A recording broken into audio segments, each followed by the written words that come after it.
Hello and hello, everyone. How is everyone doing today on this chill Sunday Staxel stream?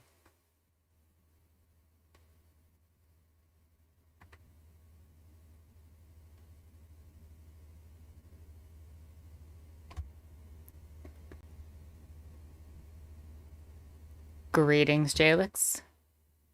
Hello, M.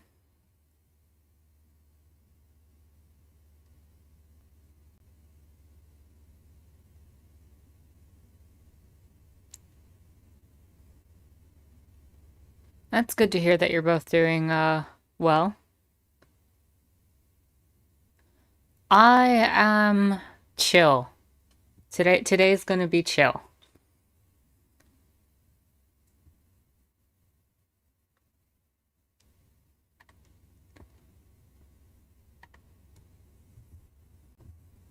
I'm just gonna wait for everybody to, find their way in. I'm sitting here with a nice pot of tea, some Earl Grey.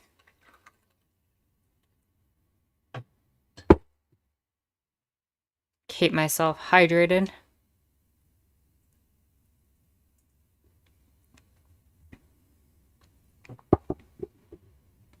Jalix, you've been practicing drawing? That's awesome. I wish I could draw. Like, actually draw well.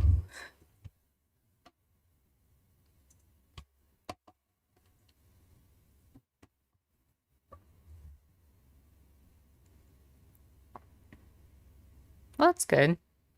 I mean, you'll get to it. One day at a time.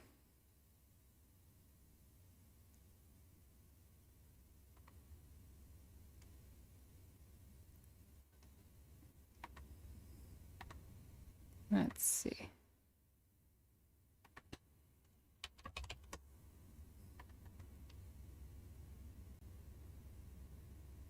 Yeah. I mean, you're not going to get to it every single time.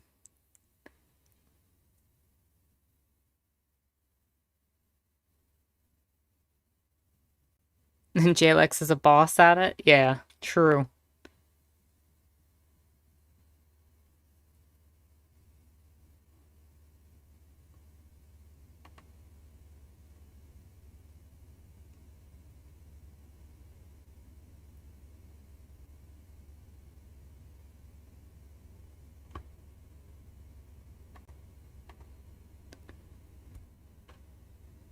I'm just enjoying the chill music right now.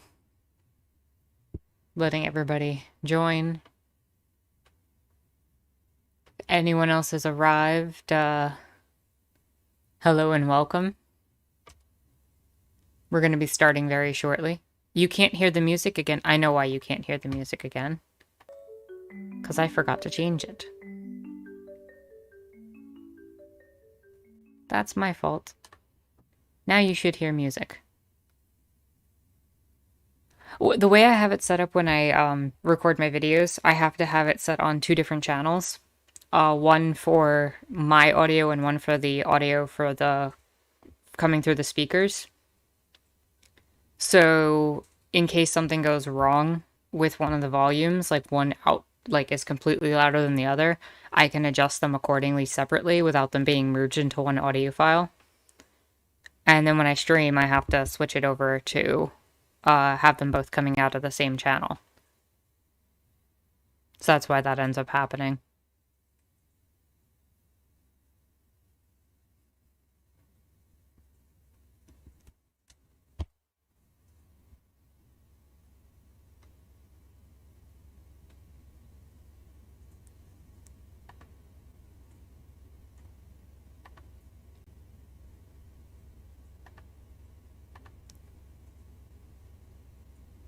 So, do we feel good about getting into it now?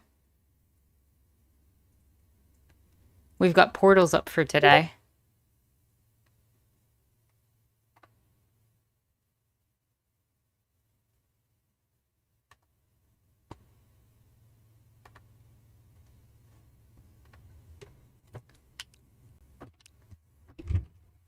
To Staxel.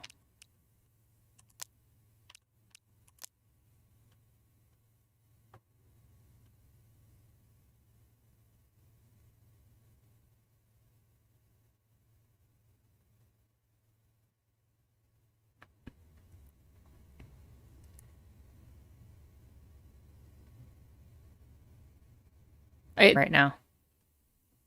Not on the loading screen. It'll kick in once it loads. Greetings, Skylar.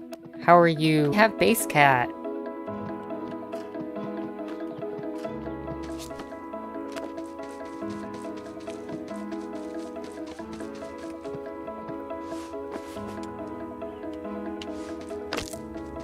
Take that bed with me. Time to go explore some portals.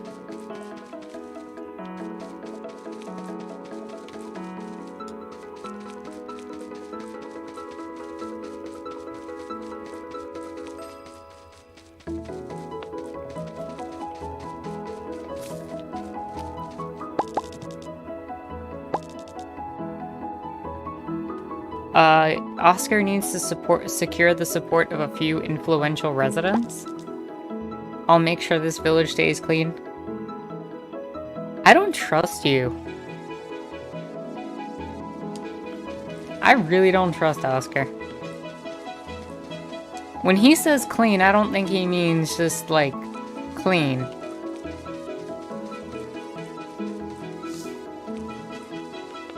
You need a quick argument against globalism? From what perspective? What are you arguing against?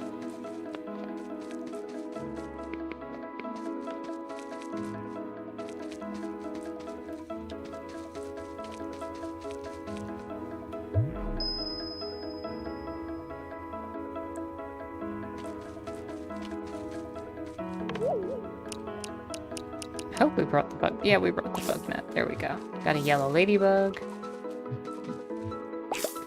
Another pastel butterfly.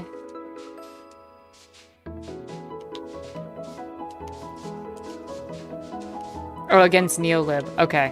Yeah, that's very different. Well, what is the other person arguing? Because there's a lot of exploitation in neo-globalist policies, or neoliberal globalist policies. Because it's not about the movement of people, it's about the movement of goods and services. And that's usually done by exploiting one area that nobody has a tie to, at the cost of others.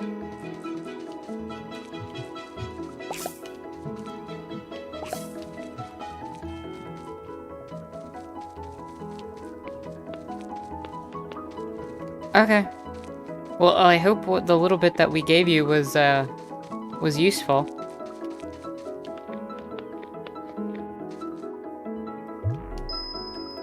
I still don't know what that fairy village portal is supposed to be, but... Oh, now that we got a fishing rod, we can actually go fish in the island.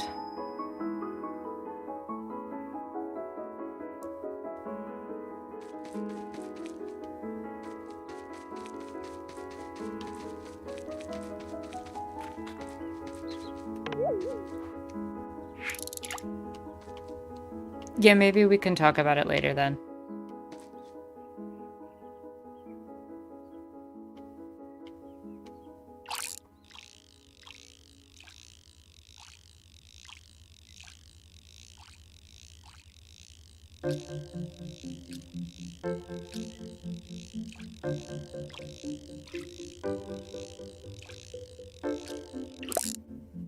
Ooh, a zebrafish. That's cool.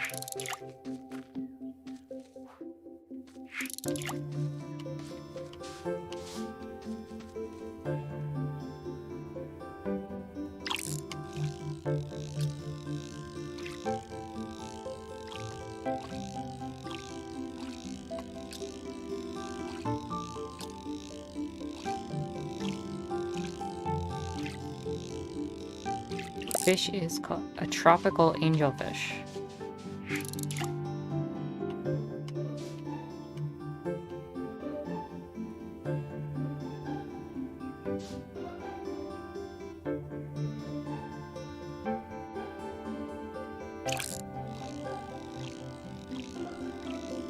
And that's really awesome.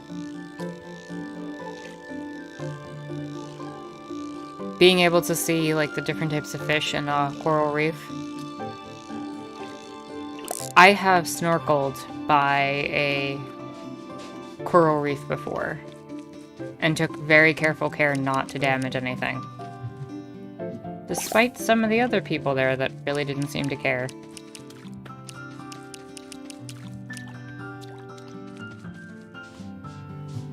Yet please, if you are ever near a coral reef, do not stand on it and kick up scraps of coral reef. There's enough damage to this planet.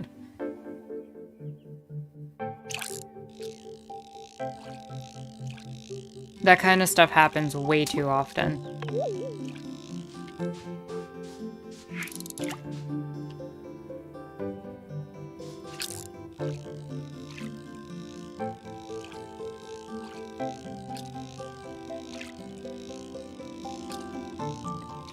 My favorite part of snorkeling was just being able to float in the water and just feel free with myself. Like, I was able to just kind of float there and just look at the fish and just... It was a very meditative and calming experience. Every single time I did.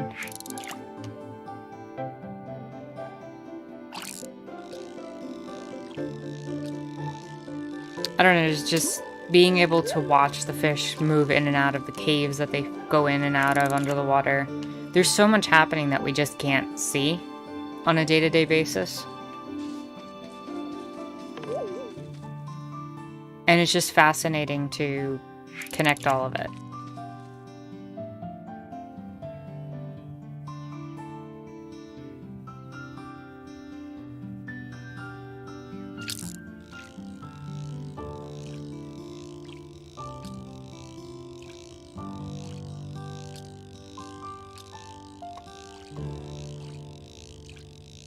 Has anyone else ever gone snorkeling before?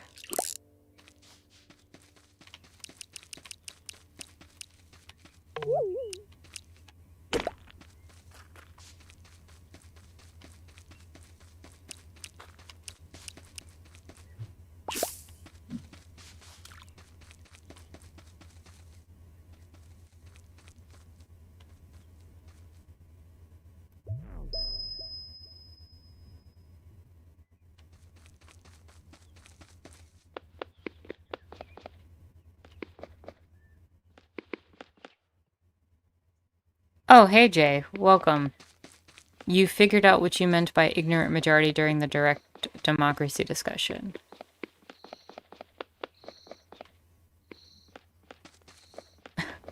Getting water in your snorkel? Yeah, that's frustrating.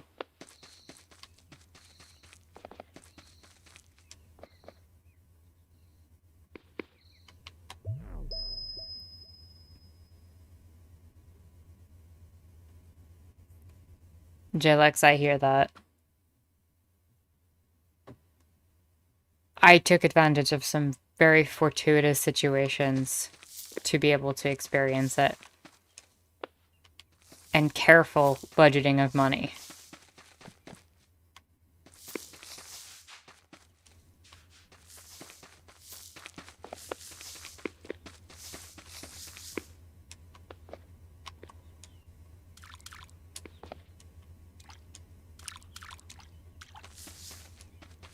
So Jay, what were you saying about the democracy discussion? Munchkin wants attention. Well, you have to go give Munchkin attention right now. My stream does not matter compared to Munchkin's needs.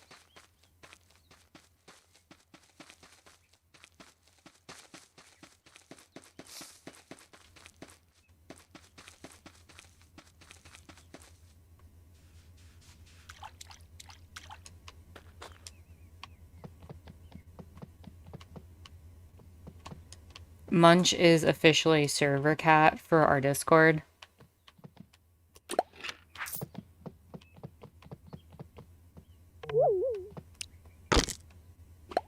And is literally the cutest thing ever. Oh, Munchkin's watching the stream. That's so adorable. I can't take it.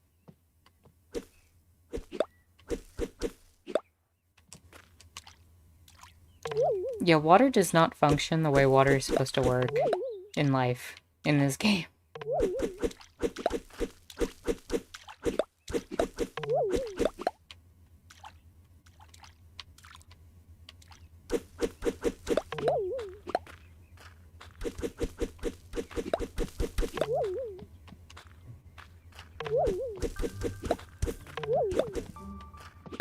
Aww.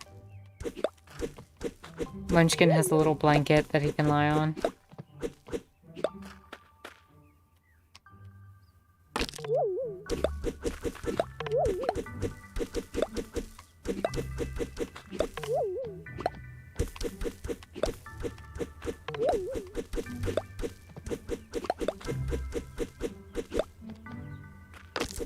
I love how I'm just like breaking all of these cobblestone blocks. I'm supposed to be here to like mine stuff, and I'm like, let me take the things that are already done.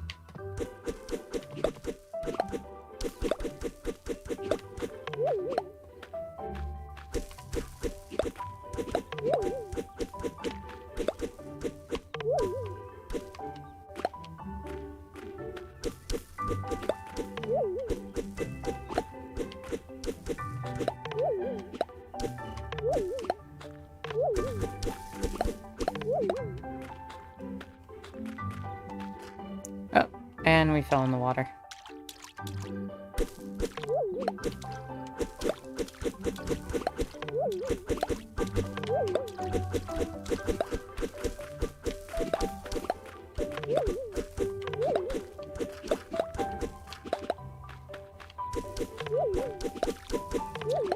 Okay, that's definitely not how water works.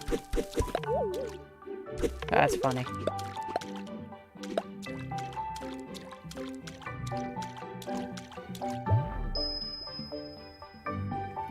No, Jay... Goo Lagoon. Oh, yeah. Jay, you didn't share what you had meant about the majority thing. I mean, if you're up for it and you're comfortable.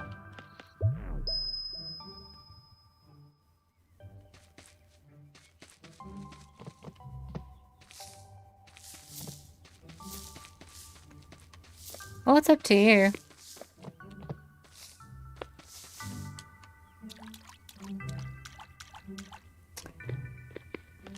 I keep going through this, like, thing where you keep talking about Munchkin and now I want to pet a cat.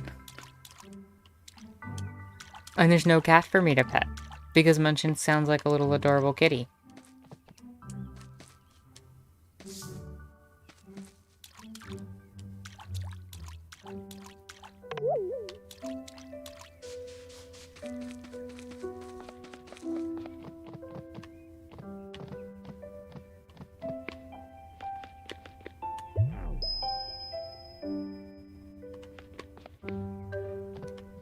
Right, I can't break these red crystals in here.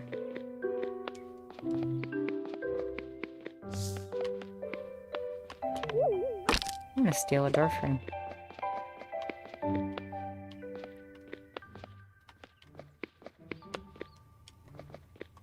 He is the most adorable kitty.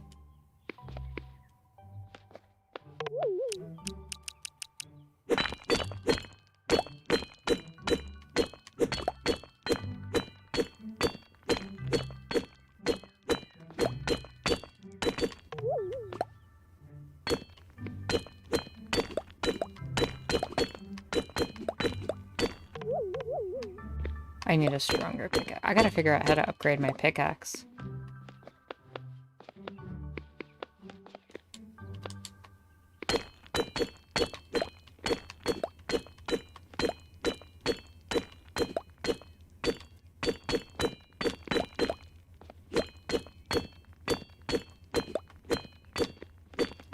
Meantime, I'll get some marble. Might as well get some new materials.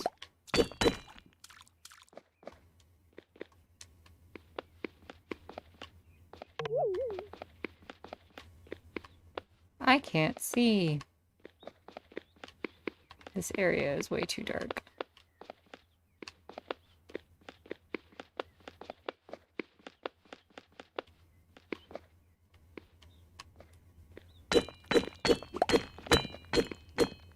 There's some more limestone.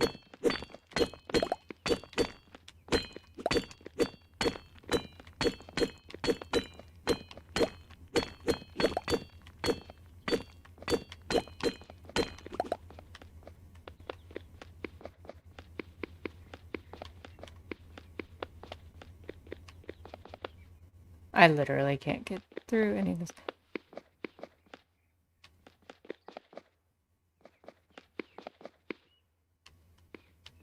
Basically, after years of watching political analysis and debates, you don't trust the average person to know what they're voting for. You know what? Like, that is a fair perspective, especially in this political environment, right?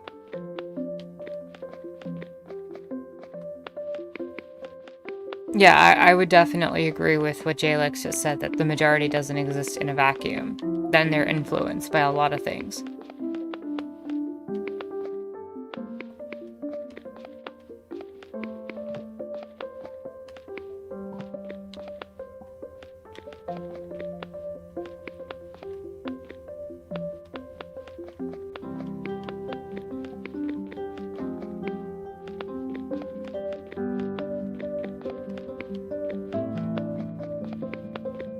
Like, in a lot of situations, what it would really demand is a different understanding of what direct democracy would look like. It would not just be voting on an issue uninformed.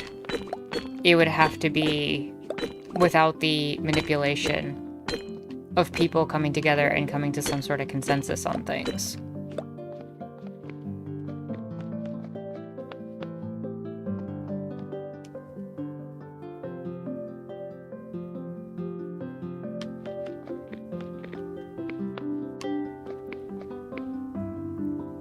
Well, Jay, I actually think that's a really good point, you know? That med for all can, like, mean a different thing for so many different people with such varying perspectives that it's hard to keep track of.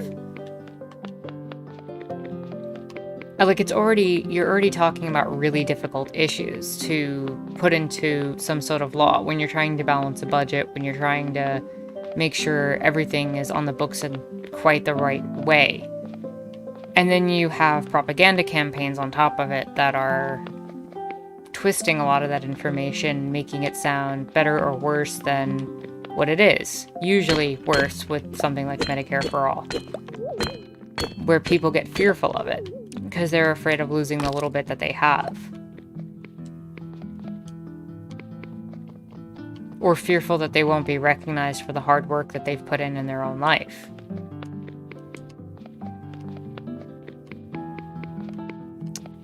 Hey Gent, how are you?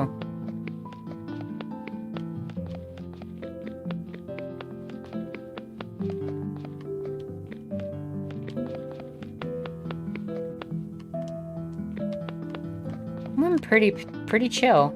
Just exploring some of the portals in Staxel.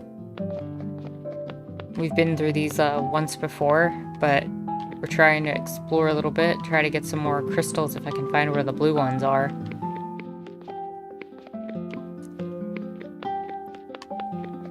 But, yeah, Jay, I think that, even if democracy ends up failing on some level, I still think it's a better chance and risk to take than what we're currently dealing with.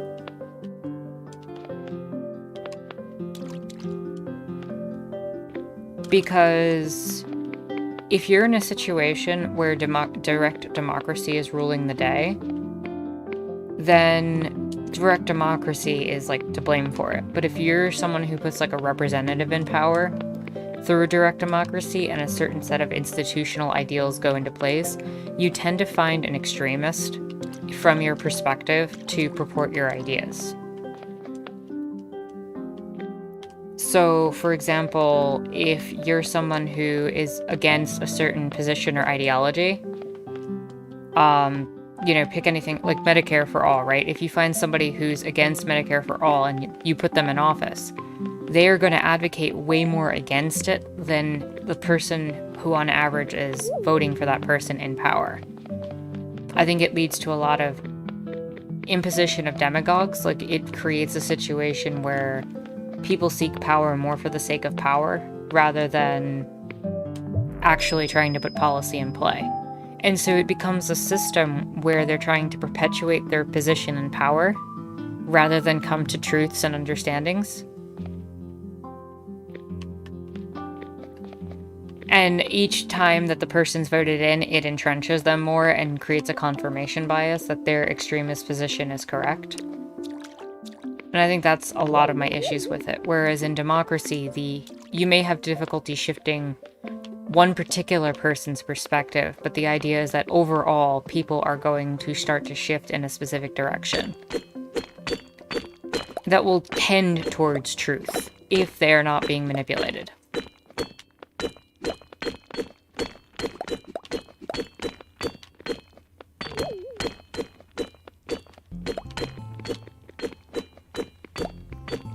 Let's see, what has everybody else been saying about it? Yeah, how can people learn to vote properly? Properly means educating oneself, not voting on one issue.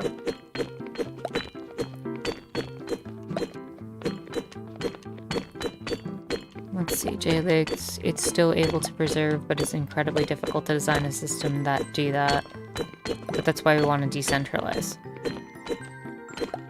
Aw, Munchkin drooled on your paper. Is Munchkin okay?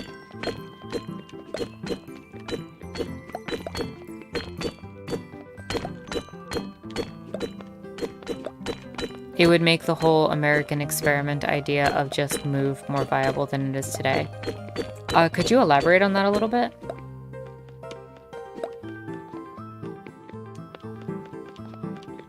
I think I get what you're saying, I just want to make sure.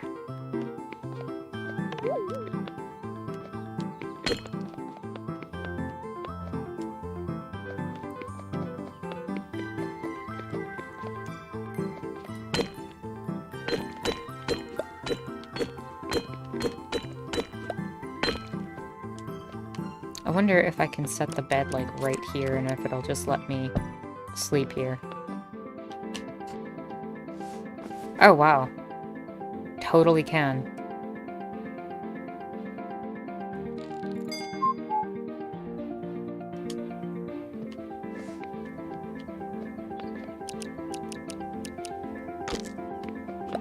So could I just, like, stay in the portal area forever until,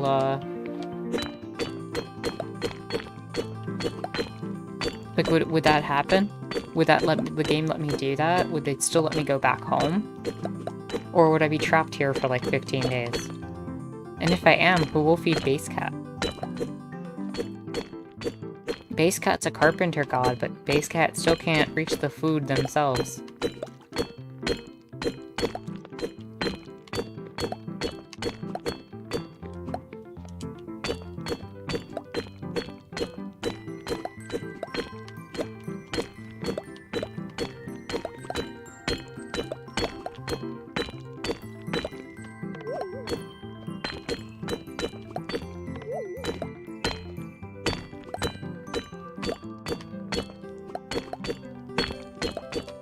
A lot of well-off people like to say America should essentially be a country made up of different smaller countries that function independently. Direct democracy would make that more true than it is today.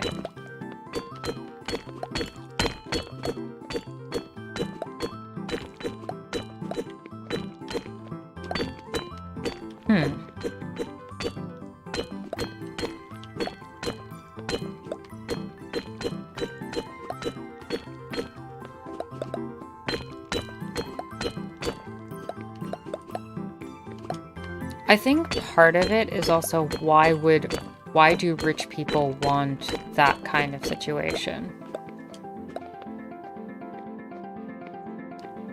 Yeah, like Jalix just said. Jalix, you have been remarkably on point, as has M, from where I'm sitting, and my perspectives on things. The wealthier people can influence small government politics and small media a lot easier. Like, I know there's been cases where certain media outlets, for example, especially right-wing ones, have forced certain local institutions when they bought them out or provided them funding to run news stories that were counter to the society's needs. Like, that had nothing to do with the local politics, but they would run these stories that were just basically advertisements.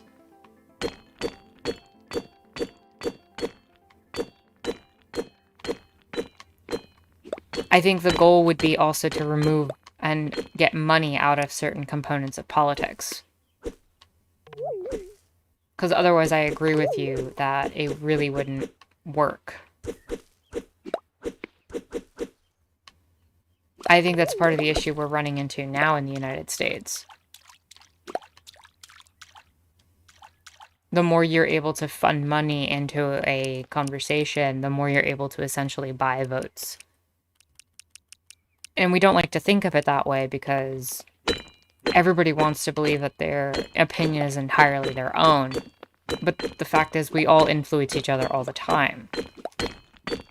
And when somebody can make a propaganda campaign and they can put out a ton of information that supports one position, usually conservative ones, you can influence entire election outcomes.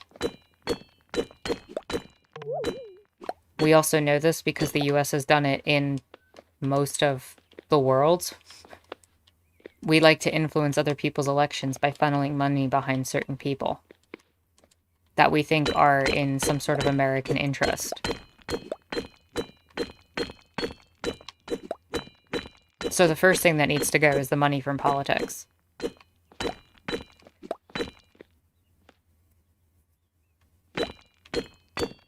Oh, no, I understood that, Jay. I wasn't saying that that would be a bad thing. I'm just saying that there's, like, a lot of issues involved with forming direct democracy that you've been rightfully pointing out.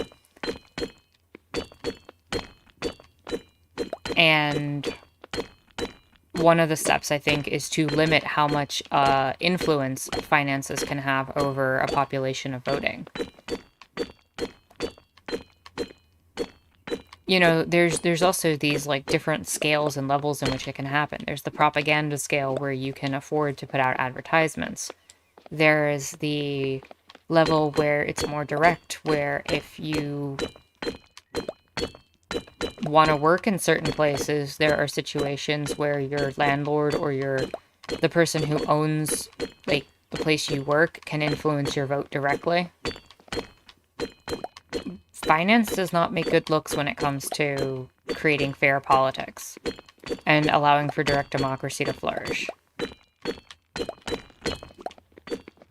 Also, there is so much marble here.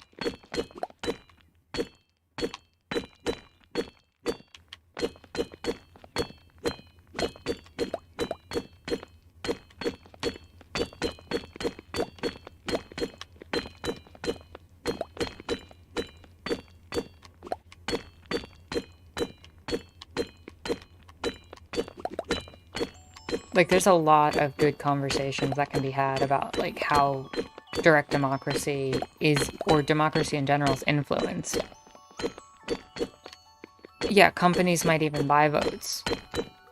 Well, that was actually one of the arguments that was made against places like, I think, what is it, Tammany Hall? Where they would basically start handing out free... And this is one of the things that the Republicans tend to speak to when they're talking about the influence of money in politics. And it's one of the ones that they're using very disingenuously. But basically the idea that some people would literally hand out food to the poor right before an election. And you'd have these political machines that would come out to convince people to vote for them. And the difference is whether or not you actually mean to provide food for the poor, or whether or not your stated purpose is to just get votes and to buy the election and to, like, pay people off right before the election happens. Like, there's something kind of disingenuous if you're someone who's like, I'm gonna take care of the poor right before the election, and then once the election happens, you just go back to being a jerk.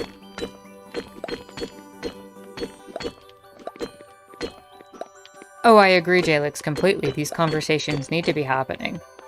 And I think Jay's bringing up a lot of good points.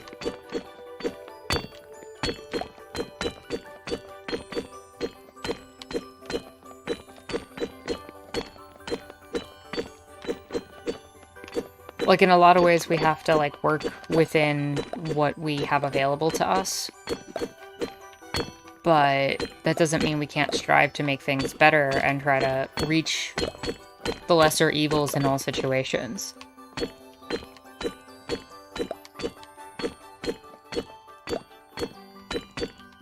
And for me, a lot of the times, yeah, lesser evil for the win, right? Like, more times than not, when you're dealing with something as complicated as governance, is when you're dealing with all the different perspectives coming into play. I think more times than not, you're looking for the lesser evil rather than the greatest good.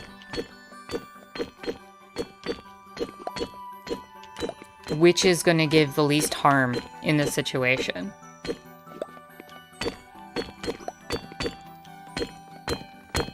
Especially in today's politics.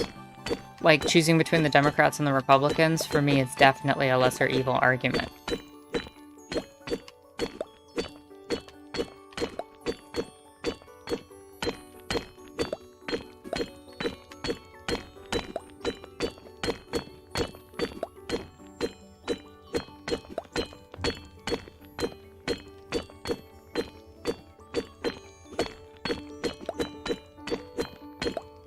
Oh yeah, Joe Biden is completely slapping the progressives in the face. But you know what's also been interesting? Is seeing how many people, both on the left and the right, are trying to attack the same progressives from different perspectives. And I mean the actual left and right, I don't mean the Democrats. Because I consider them to be mostly right. People have been ripping AOC to shreds for trying to compromise with Pelosi. And while I get the frustration and I get the anger, there's a part of me that wonders when we literally, and I really don't want to go more into this right now for my own mental health and for the chillness of the stream, but when you have literal fascists walking around in DC right now, I feel like AOC isn't the biggest bullseye that we should be focused on. Holding AOC accountable, holding Biden accountable are great things. Like, we shouldn't be just letting anybody get away with anything. But I think we need to remember where to focus our energy.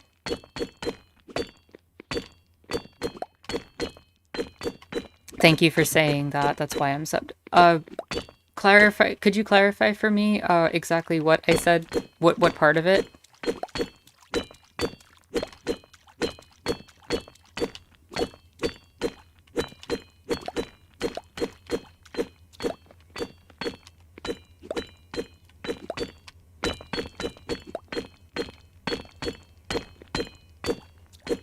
Or just the whole statement?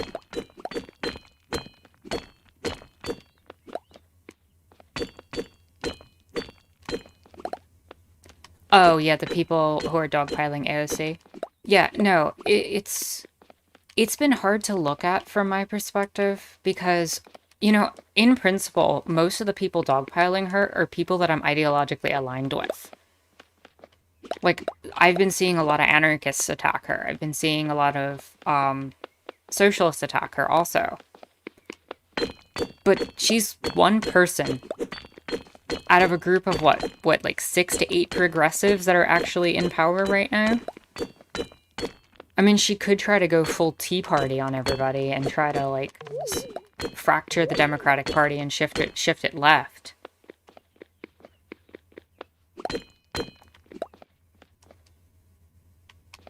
Well, yeah, people can get away with it, but it's also, like, it's not just that they can get away with it. Oh, true, she is a woman and a person of color, and so people are going to hit her, and especially people from the right will use that against her. But when I see leftists criticizing her, it's generally, oh, she's compromising too much, she's not fighting hard enough for the people, she's selling out. And it's like, how much power does she really have? She's one congressperson in a Congress of 500. You literally just had 120 people potentially commit a seditious act in this country who are members of the House of Representatives. You have states talking about secession right now. And people are going hungry, and I get it. There's frustration. You know, I'm advocating for it too. But I feel like people are attacking their ally right now and their supporter, like one of the only people who are out there. And I'm also someone who is not unwilling to be critical of AOC if she does something wrong, or I don't agree with her. But of all the targets we could be placing on right now, I don't know if she's the one that we should be focusing on primarily.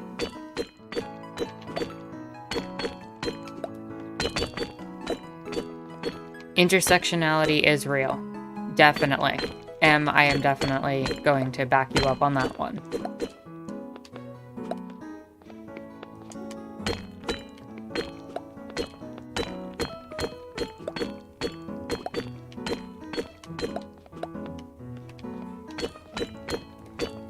The fact that so many Republicans keep getting into fights with her and keep calling her, like, all sorts of names and keep ridiculing her, it says that she's doing something and has more power than people are willing to look at. But I don't think she has the level of power within the Democratic Party.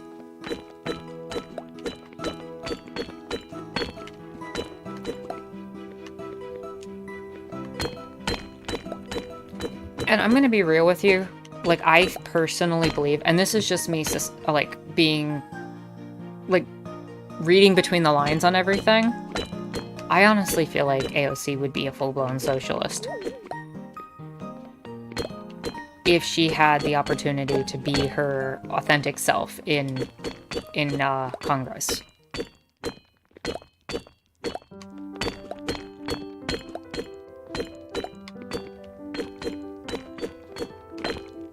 Like, I have very little doubt in my mind, and maybe she'd prove me wrong, you know, through her actions. But I have very little doubt that she would go full-blown socialist.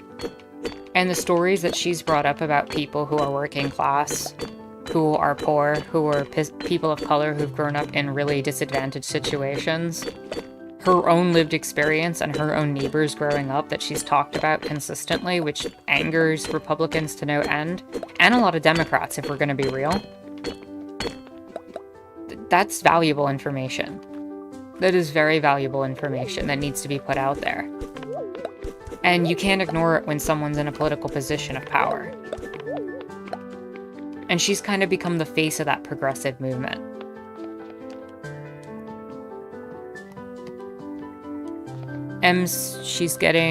She has to play the game, she's getting crap because she's bringing up things that people don't want to talk about and have been silenced, and we need to celebrate that.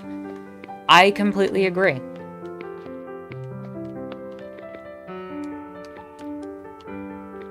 You know, like, I'm not gonna switch how I identify myself and be like, oh, I'm not an anarchist or anything like that.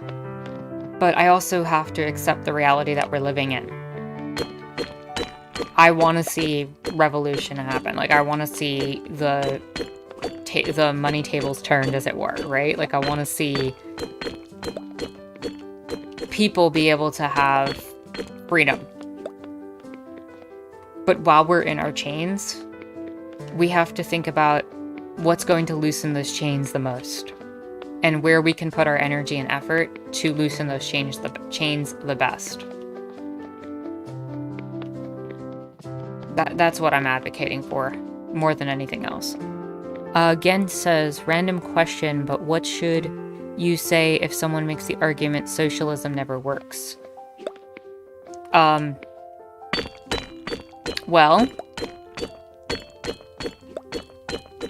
the first thing you're probably going to need to do with somebody who identifies with that perspective is find out what they mean by socialism. Because socialism means a lot of different things to a lot of different people based on propaganda. What it basically boils down to is that socialism means that the workers would control the means of production, and generally speaking, that means you're going to have some level of democracy and it's going to happen within a state. It's not going to be like what I want anarchism, right? Like, it's going to be a little bit more of an intermediary between true communism and what we have now. So first thing you need to do is establish your terms on that, because otherwise you're just going to talk in circles around people who think that you mean one thing when you mean something completely different. So, like, I don't personally believe, and this will upset a lot of people, I don't believe that most of the nations on the planet who have identified as socialist have been socialist. And we've learned from history that identifying with a word doesn't necessarily mean you are that word. If that was the case, what was it? The People's Republic of North Korea would be about the people and would be a republic.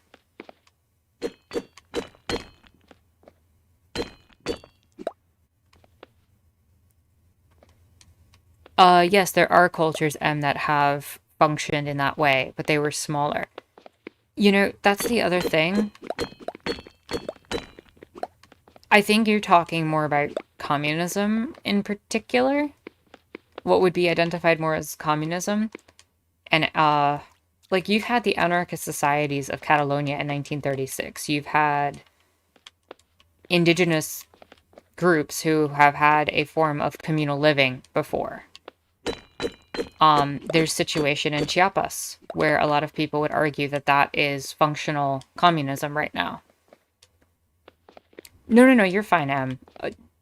Look, I mix up the terms too from time to time, especially when I'm not, like, focusing on stream. And people mix them up so often that it's unsurprising that we don't have more issues. Because they're not well versed in understood terms.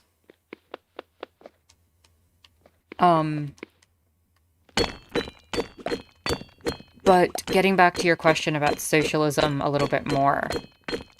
After defining those terms and everything, I think it's important to acknowledge that it hasn't really been tried to the scale that we're talking about. And when smaller societies or groups have attempted something akin to socialism or communism, like M pointed out, that it has worked.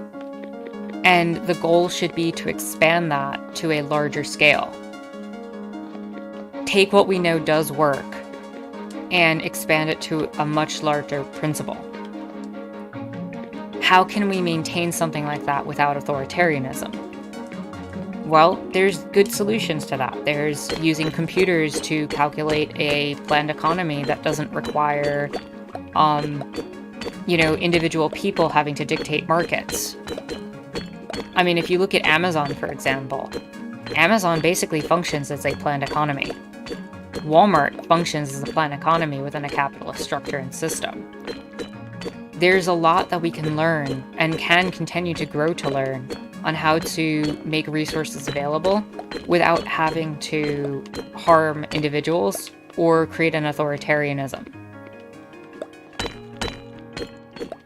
And I think technology is a gateway for that, personally. Also, Jay, I do see your comment. The people dogpiling her, from what I've seen, are the same people that think giving Donald Trump another 4 years would have been no worse, if not better in some cases, than Joe Biden. Welcome back, Skylar. Yeah, I don't understand the perspective that Biden is no different from Trump. Hey, King John, welcome. How are you today? I do not buy the argument that Biden is not objectively better than Trump. I think that you have to acknowledge that on some level that he is. Oh wow, it actually let me stay here.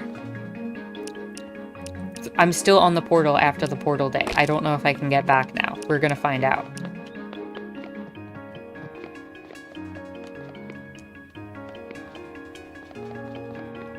Like, I know that, for example, right, Biden's probably not going to be better on a lot of issues than Trump. He's still not going to reform the police, blah, blah, blah. Like, at the end of the day,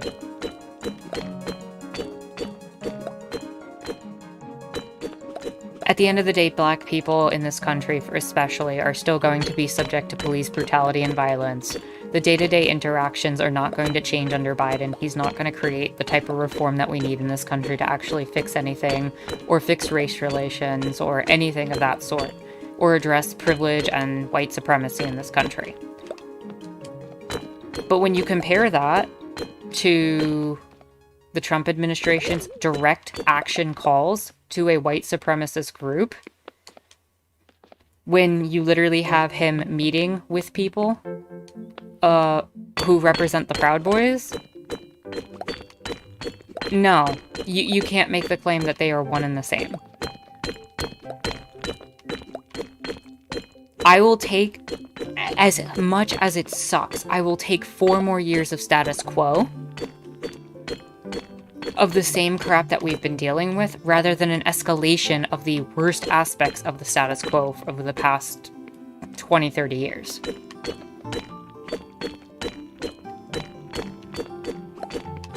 And if people seem to think that that's going to get people to, like, rise up, I point you right in the direction of Nazi Germany. I point you right in the direction of every single fascist nation that has existed in terms of history. Like, every single one of them.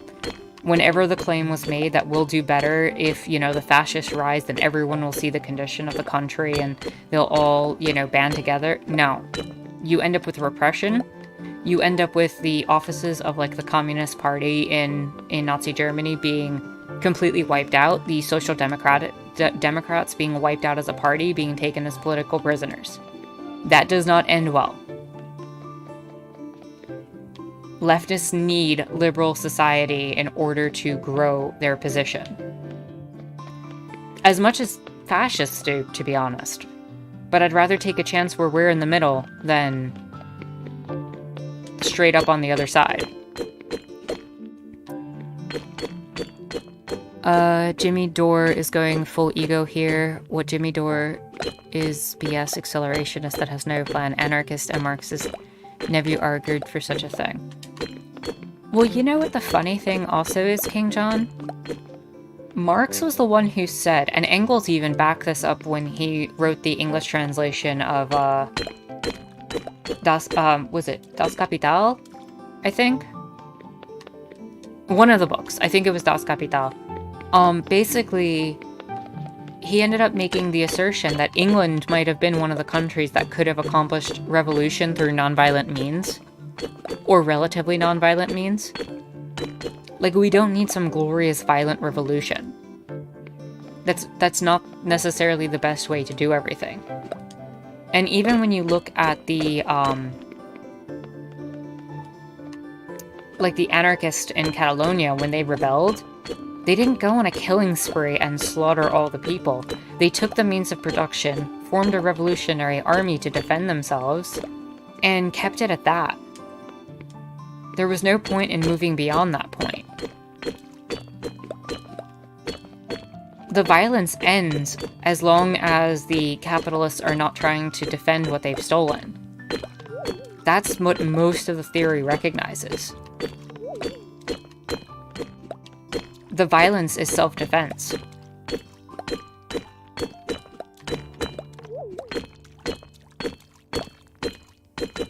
So, no, I'm actually not really familiar with Jimmy Dore specifically.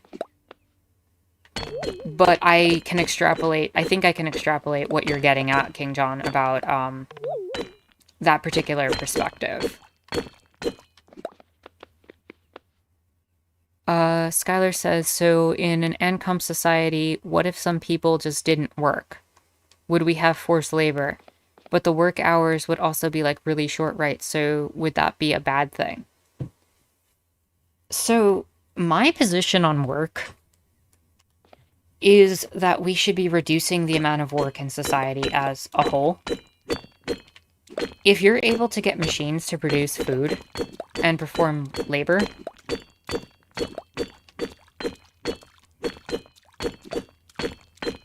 then why not?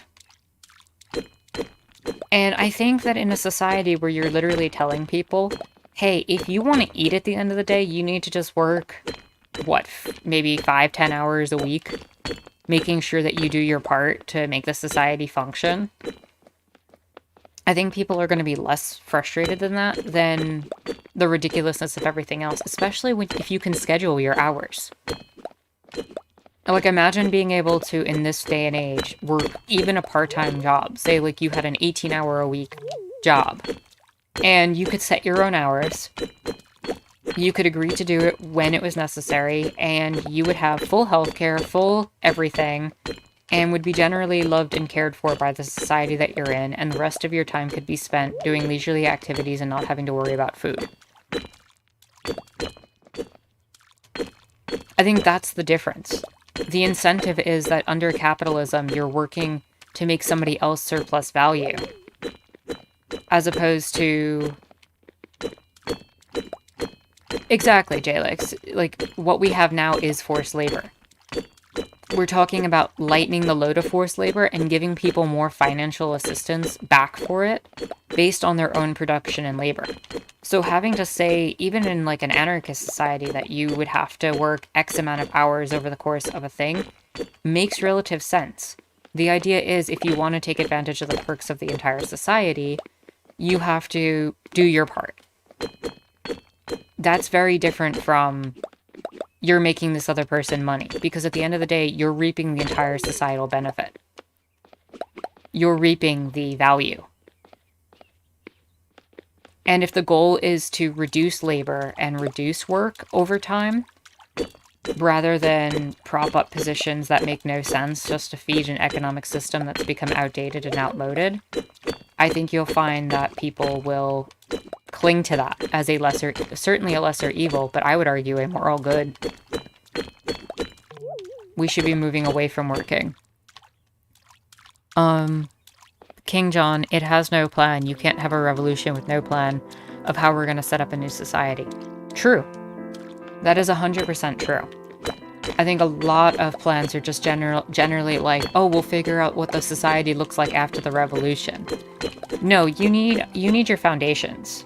Like, if you're familiar with Isaac Asimov's Foundation series, I've always been a huge proponent that basically a small part of the premise is that a society is formed in that book series to predict the fall of human civilization and create an alternative society to prepare for that collapse.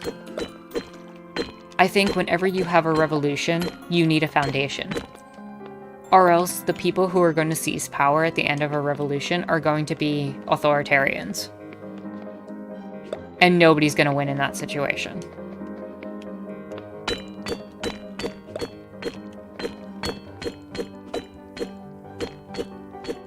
And M, I completely agree, going back to that.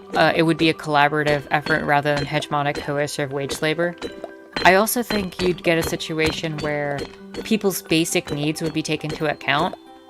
If a person's unable to work 12 hours a day for sake of argument because of, I don't know, mental health, physical illness, they wouldn't be subject to the penalties of the society, and people would take care of that person. They wouldn't be, oh, you're not picking yourself up from your bootstrap, you're not working hard enough, you know, forget you. There would be an understanding that you could take care of yourself and that you do have value. And that if somebody occasionally needs to work a little bit harder, and I'm not saying take advantage, but if somebody needs to occasionally work a little bit harder, then deal with it. Also, there's the theory that states that if somebody actually was not working at all and was actually, you know, actively harming the community, ostracization, am I saying that right? Ostracizing that person, there we go, would be an option. Excommunicate them from the society functionally. And that would be an absolute last resort.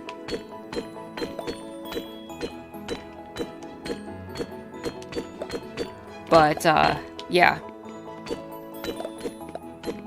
Let's see, what has everybody else been saying? I think that People would be motivated to work for the community, they'd feel better. Yeah. Covered that. My friend said that machine producing things like cars are because of globalism. What's a counter argument? I don't even know what that argument is saying based on what you've just shared with me, because I don't see an issue with machines producing things like cars. Like, I feel like that particular premise is coming from a place that I don't even necessarily understand what the argument is being made.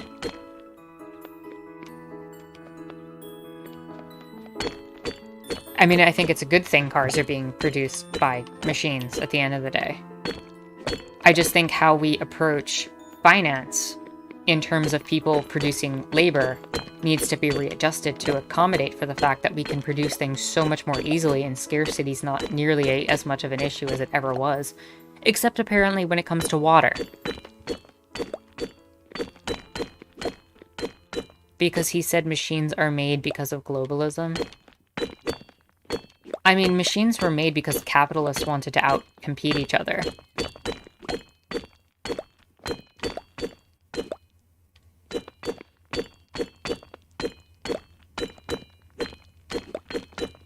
And I agree with you, Jalix, by the way, that how lithium and cobalt and all the different metals are being extracted are definitely immoral. But I will say this much, from what I've understood about technologies like green energy sources and like computers and stuff like that, the metals generally are more recyclable than, say, like coal or oil. Generally speaking, you're able to take an old laptop and pull some of the key components and metals from it a lot easier than you can. Like, you can't reuse coal after it's been used. So the argument essentially could be that as long as people were being treated and paid well and could then have an accommodation that represents the amount of work they put in to get those metals, that theoretically it would be a lot better than people consistently working in coal mines and finding those types of jobs.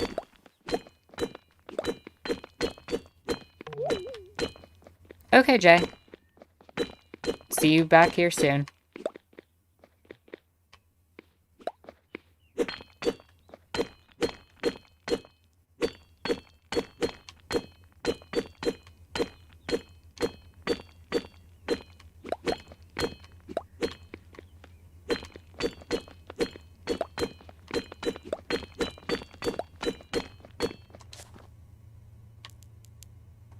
I have just been breaking marble this whole time. I hope I can make something cool with the marble.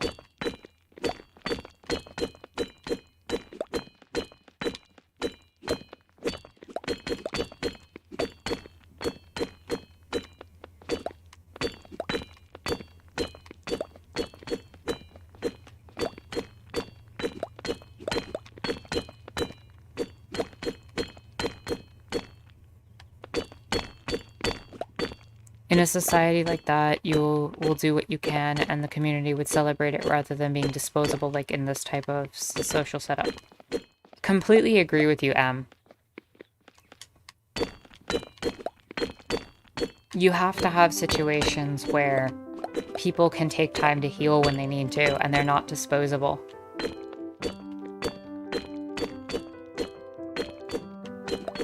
Because we're not disposable.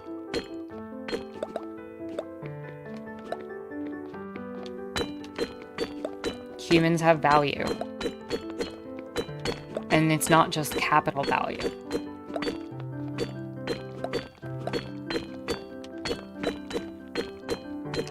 You know, when people, the way I see it, and the way I've always generally argued from this kind of leftist perspective, is that at the end of the day, people are agents of their own desire to create and to do, and to exist, and to live, and to be happy and function. If that's not being provided by the society, then what's the benefit for a person? And I'm sorry, but, you know, the argument, but iPhone isn't good enough. iPhones... Controversial statement here, but iPhones don't make you happy. iPhones are a tool that can spread a lot of misery, just as much as they can spread happiness.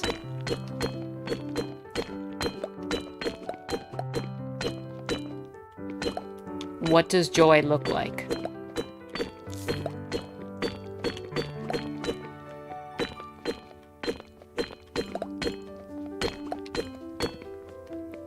Also, the elderly would not be disposable either. True.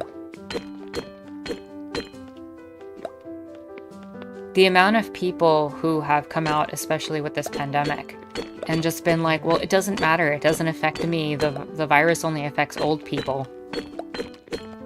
Like, really?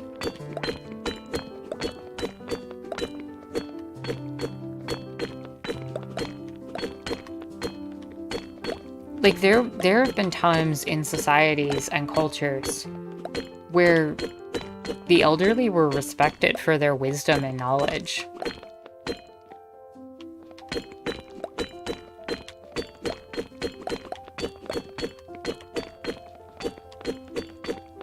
And just for their general principles of life experiences.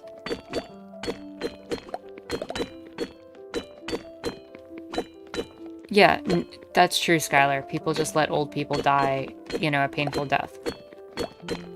But also, I feel like the society also entrenches the understanding in older people that they shouldn't change their perspectives and that they should just kind of stay where they are. After a certain age, I think there's no premise for people to continue learning, and people get frustrated and sad. I think the fact that we don't necessarily have wise older people in our societies and culture speaks volumes of how we prioritize knowledge.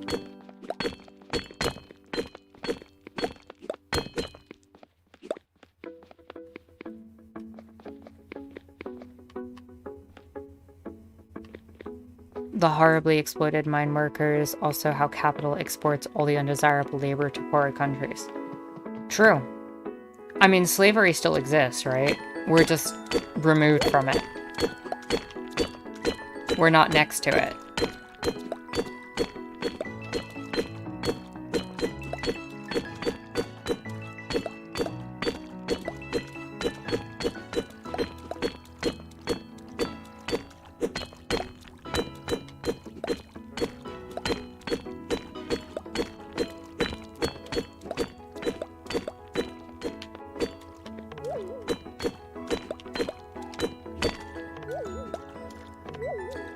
Vamp, I completely agree.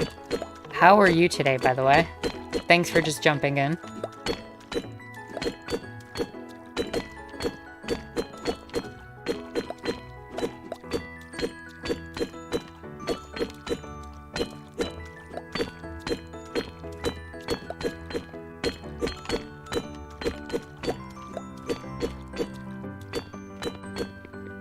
And also, Skylar, that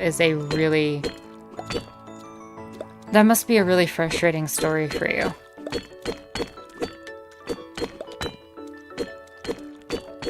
You know, I think a lot of us have dealt with stuff like that in our lives.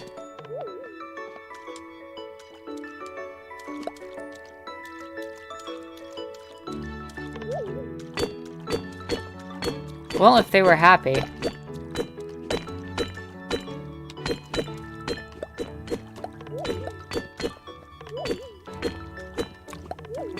I don't know, the way I tend to look at it, or try to look at it, is in a society, a person in the society who's hurt and suffering should be treated like a wound, right?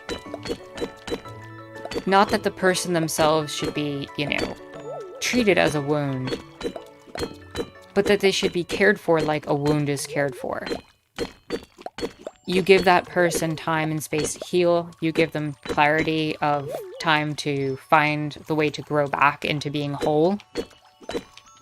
Then that person thrives. And if you're able to do that collectively across the board for a good number of people, then I think you heal a lot of the ill wrong with a society.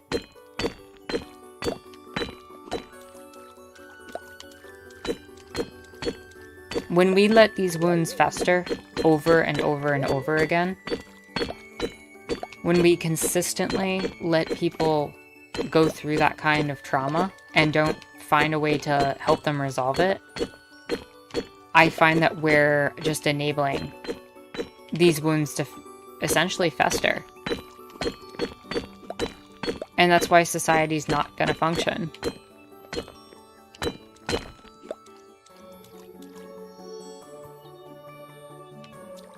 My grandma was very...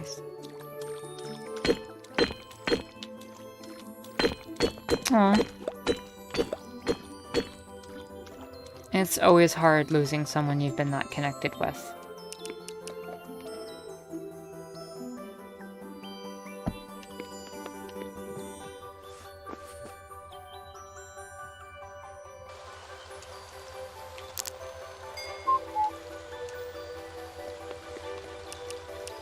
I think I'm gonna try to find my way back from here now.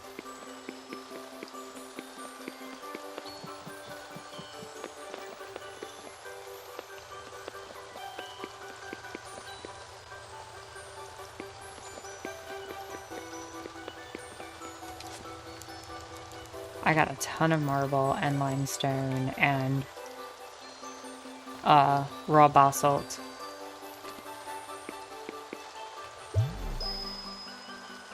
Also good to know that I can kind of cheat the system.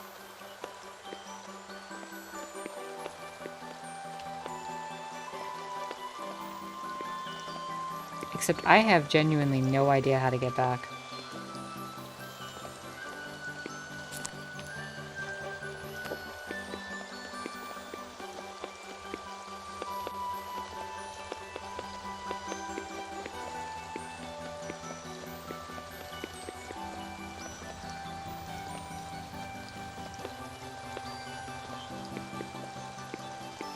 Okay.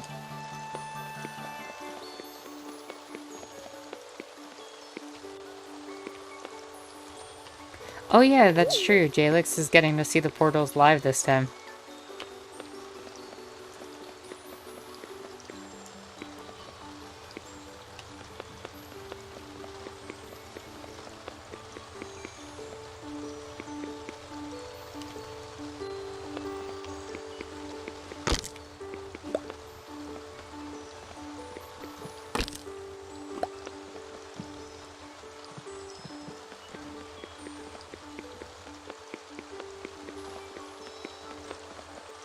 I just have no idea how to get out of here. Is it that way?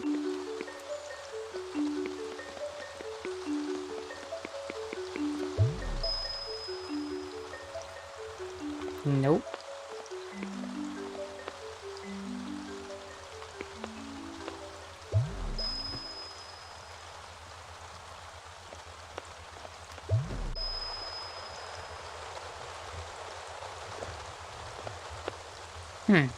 Is that a chest over? Oh, that's opened already. Okay. This looks familiar.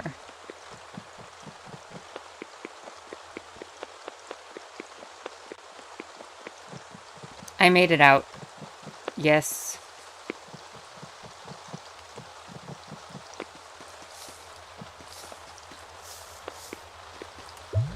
And it let me go back home. Through a non-portal. We did it. We survived.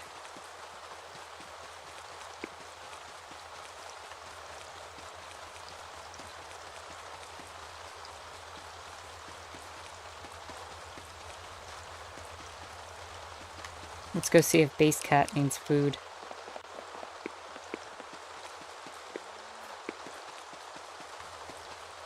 Base Cat does need food.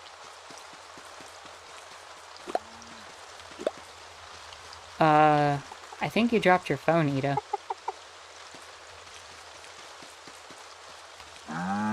Comrade Cookie Cow? Comrade Balk? Where's that cute cat?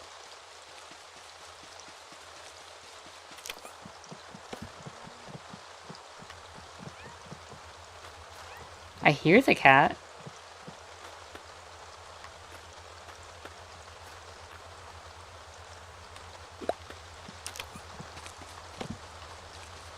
I do not see the cat.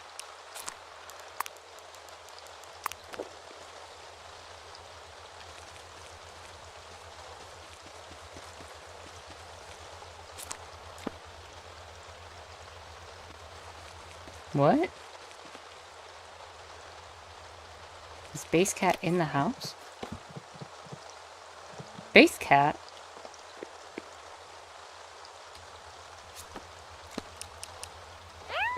Hey, Base Cat. Go eat.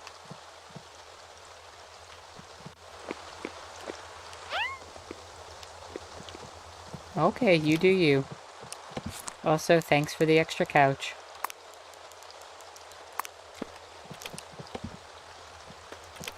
I should see if there's any autumn crops. Comrade Mikhail, Ida, Balkanen. Truth.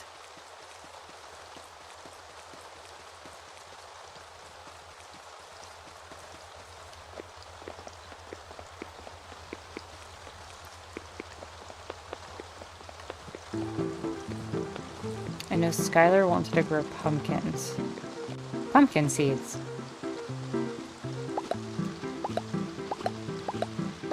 Let's get a ton of pumpkins.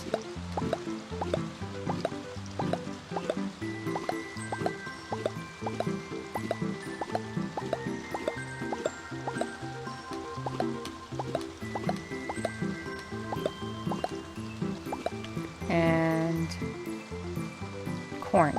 Let's grow some corn.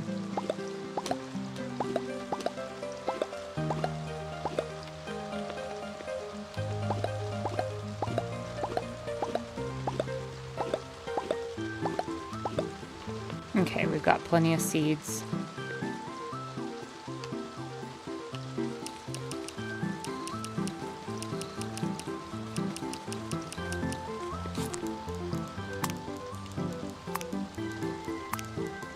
We'll get the whole farm going.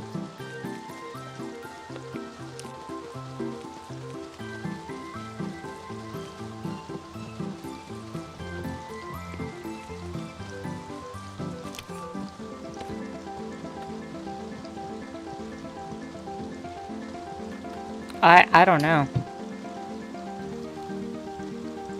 I know, I get what you're saying. I just don't know if it is or not. We'd have to ask Comrade Balk. Or Jalix. Maybe Jalix can tell us.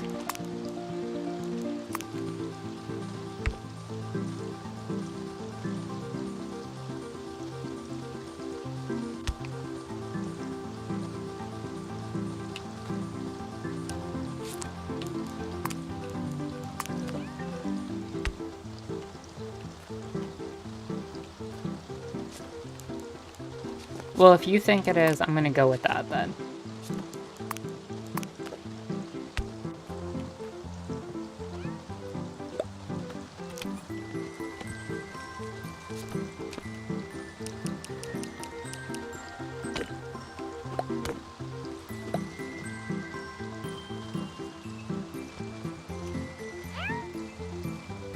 Base Cat, what are you doing?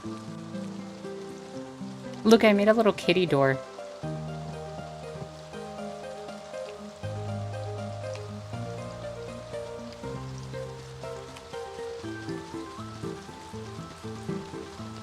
Whoa.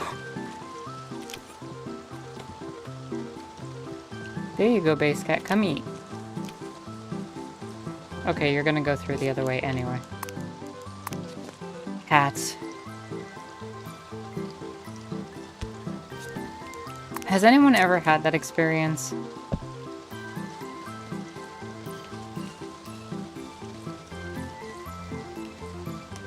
Where you open the door for a cat, and then they just look at you like, what? Meanwhile, they've been like trying to get your attention for a half hour.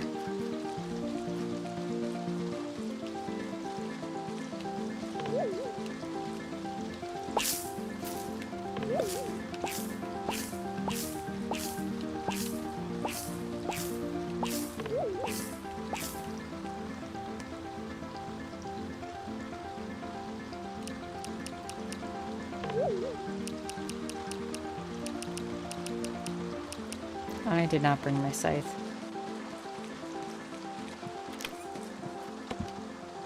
You're gonna name your cat Poob?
Let's see.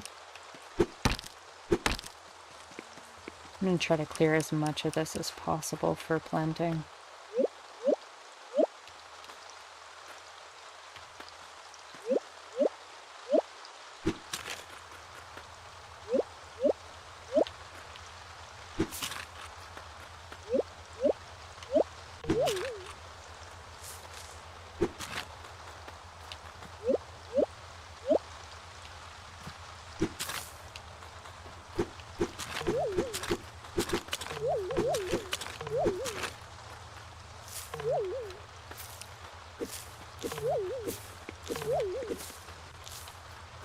So yeah, it looks like we're gonna get a lot of pumpkin and a lot of corn. How's everybody feeling about pumpkin and corn as our crops?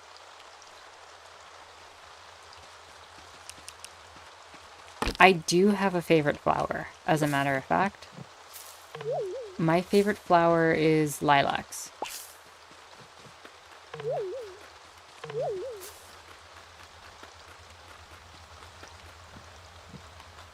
I don't think we can grow beans in the game, but I'm gonna do the best I can. So you can make that Three Sisters soup. Yeah, I think lavender counts as a flower.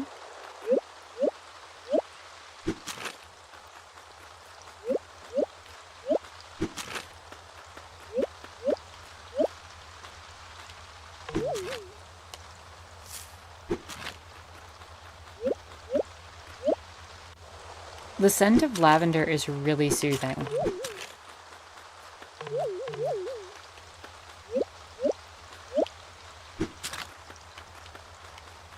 Isn't lavender bad for kitties, though?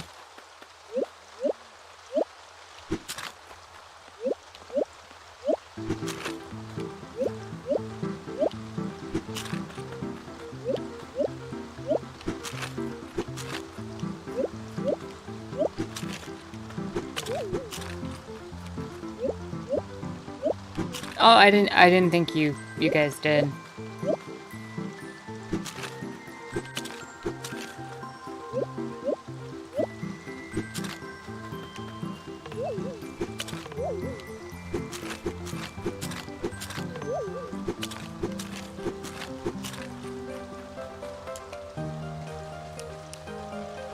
Where's my shovel at? Oop.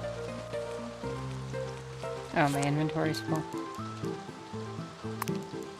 I have like 3 yellow bunny phones. I'm getting rid of this.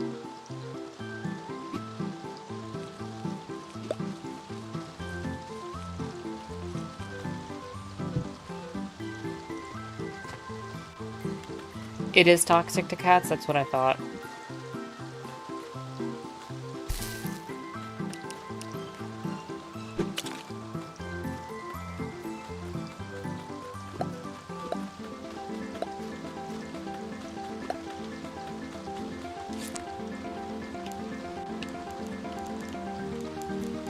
Let's plant some pumpkin.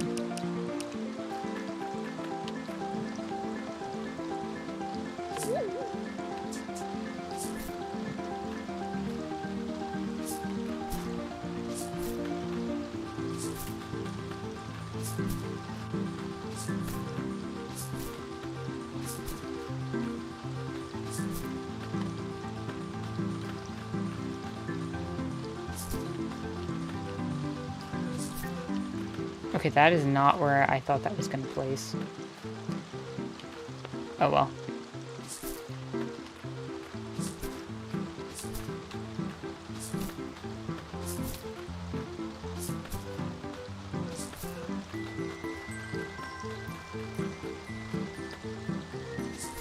That works.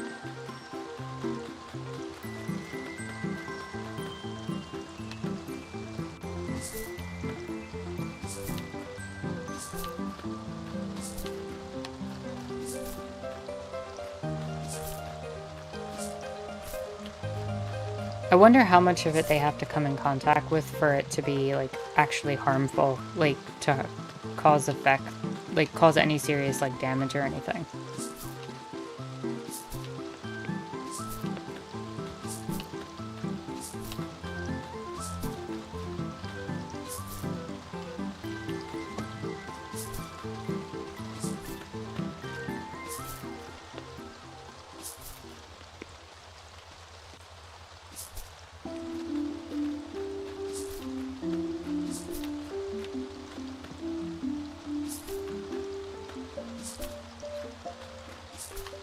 Because, like, there's a lot of things that are toxic to, like, people, for example, but we can handle small amounts of it.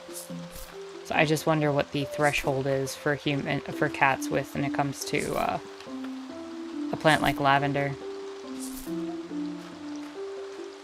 Not that I would want to, like, take a chance and have a kitty get harmed or anything.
We are a cat-friendly channel and server. We are trying to protect the kitties.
Yeah, we have a whole field of pumpkin.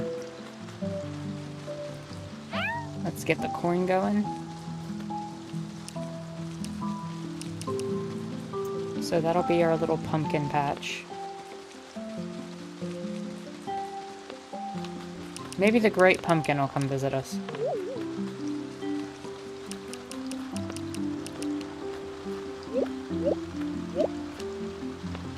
Base cat.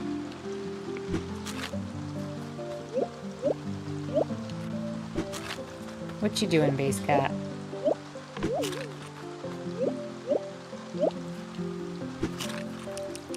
Does the corn require a lot of space?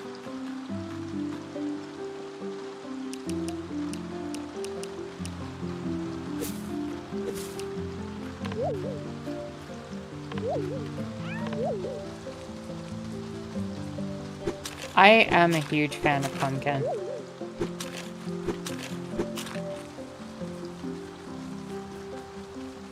Which type are savannah cats again?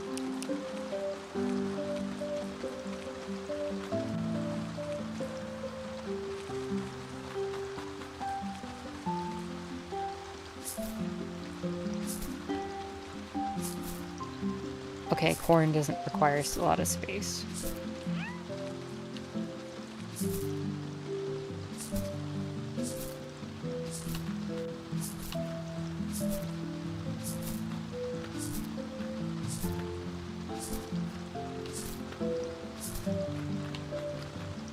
Okay.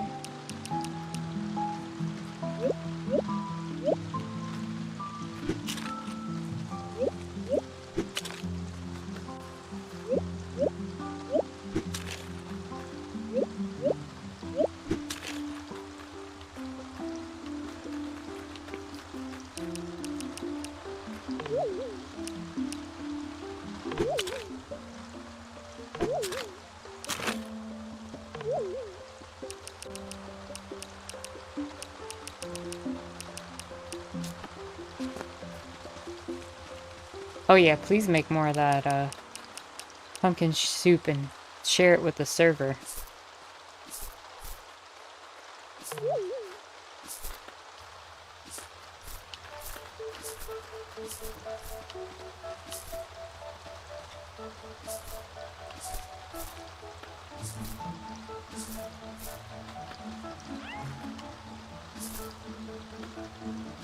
Okay, we've almost got all of our crops for autumn set up.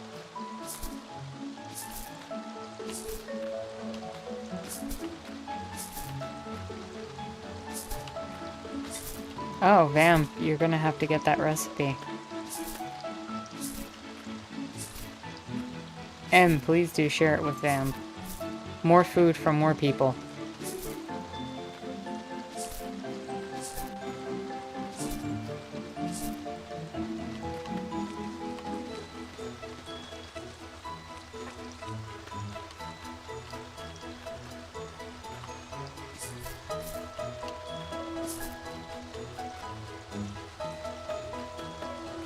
Looks like I only have to water part of that. It's good to know.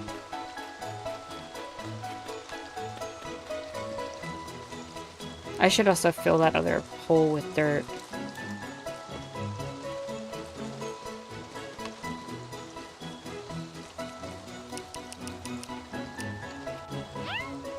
Space Cat, you just keep following me.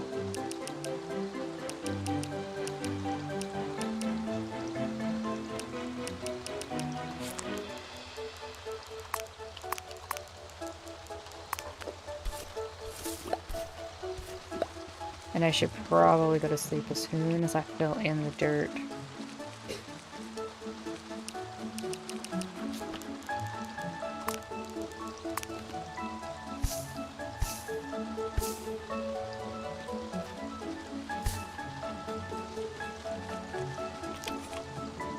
Don't pass out. Hey, we did it.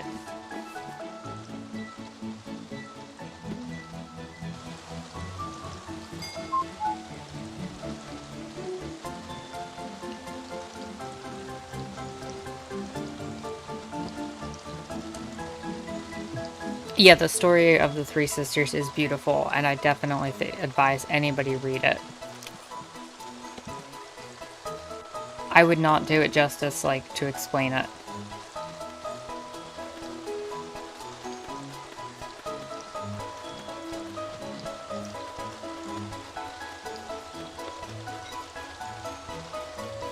The Three Sisters is,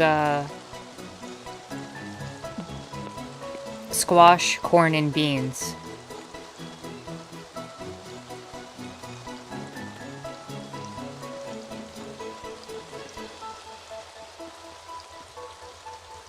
I think it's a little bit of both, the history and being like a story within a culture.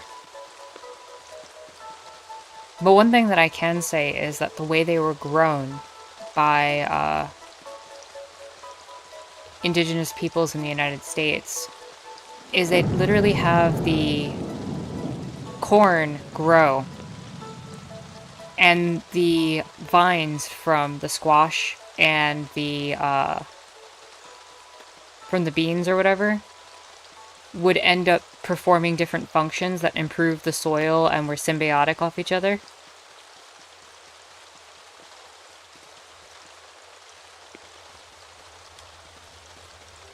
And so they were known as the Three Sisters.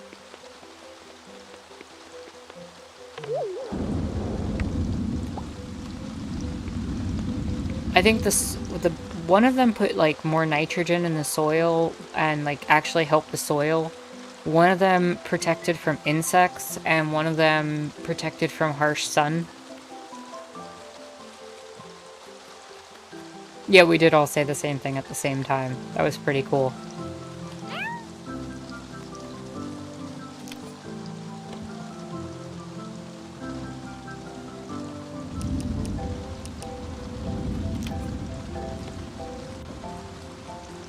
I have some mixed seeds. Let me just throw these down. We'll see what we get from them.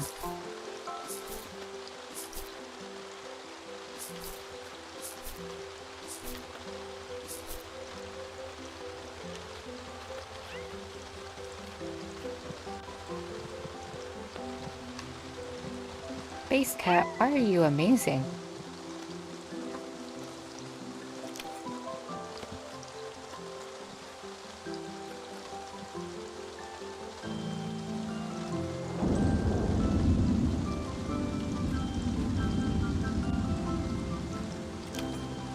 When it's days like these in real life, what do you guys do? What do you all do? Are you the kind of person who likes to be out in the rain and just kind of feel the wetness on your face? Or are you someone who just wants to curl up with a good book? Eat soup? Yeah, that's a good answer.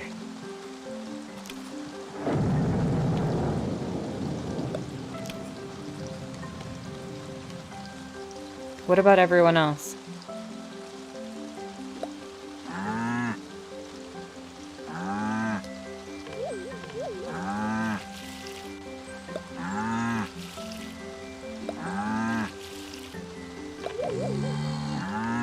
Cookie has no milk.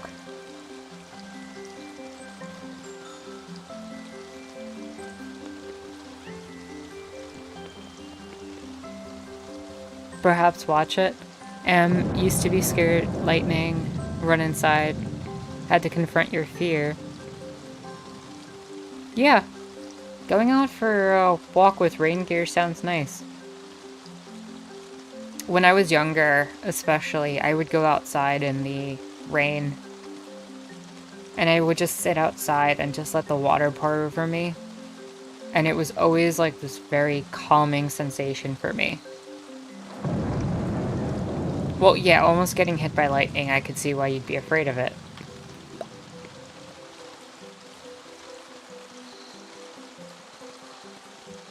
Just for me, the rain was always something really calming.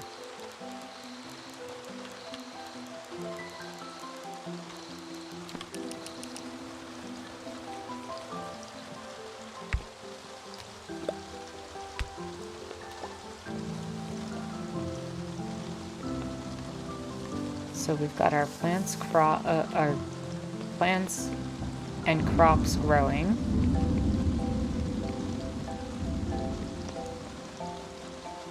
Yeah, I'm with you, Vamp. For sure. Oh, a small fish display. I think I need that for the museum.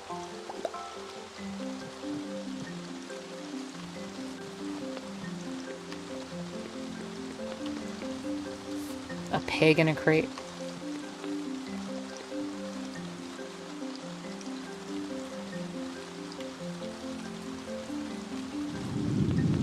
Do pigs, like, get truffles in this game?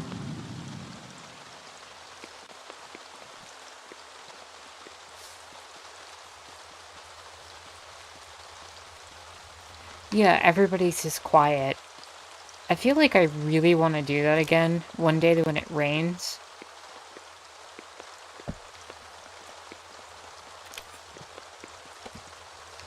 Especially with the, I need 2 small fish displays. Ooh, I can get another one.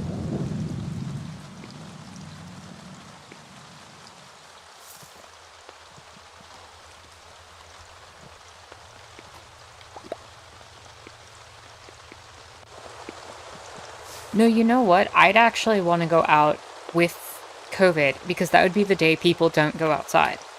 And I wouldn't have to deal with people without their masks.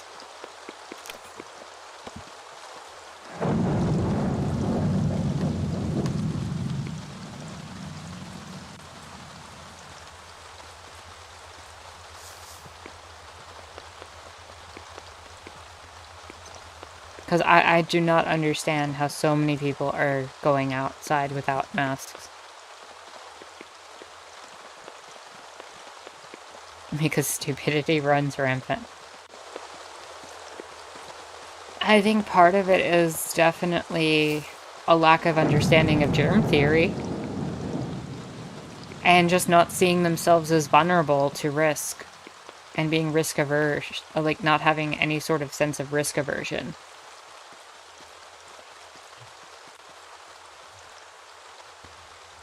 Yeah, snow is, in small amounts, is very beautiful.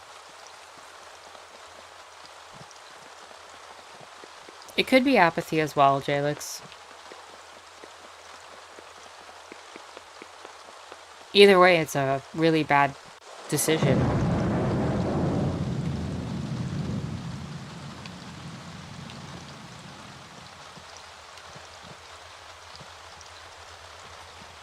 Let's see.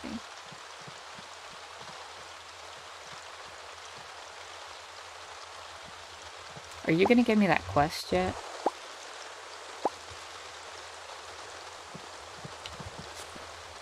You keep saying I need to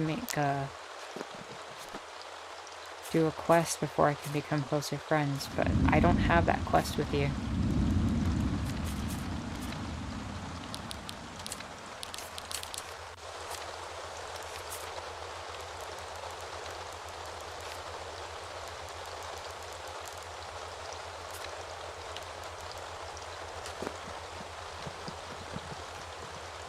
Actually, is there a way to check your quests in this game? Like, maybe I got the quest and I didn't even realize it or something?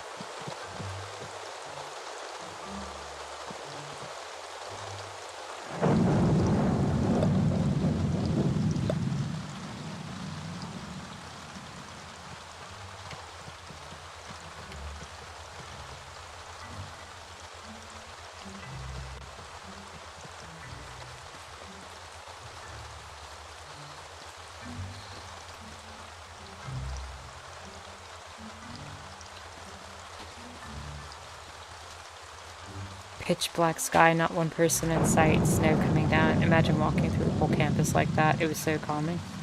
Yeah. I have had quite the opposite experience with having been in a blizzard once where I had to walk through it. I do imagine that being quite calming, though.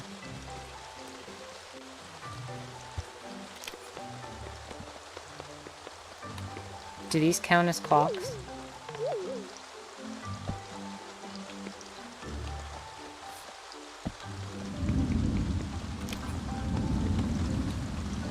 Nice. We just need large fishing displays and small bug displays.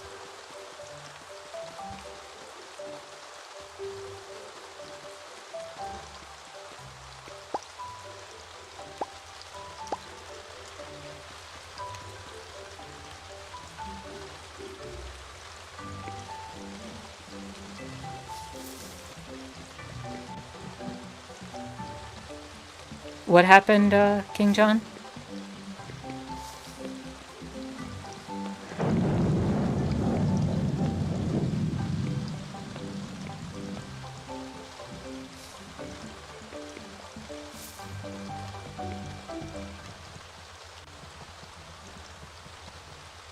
I mean, I can tell that story. It's actually a frustrating story.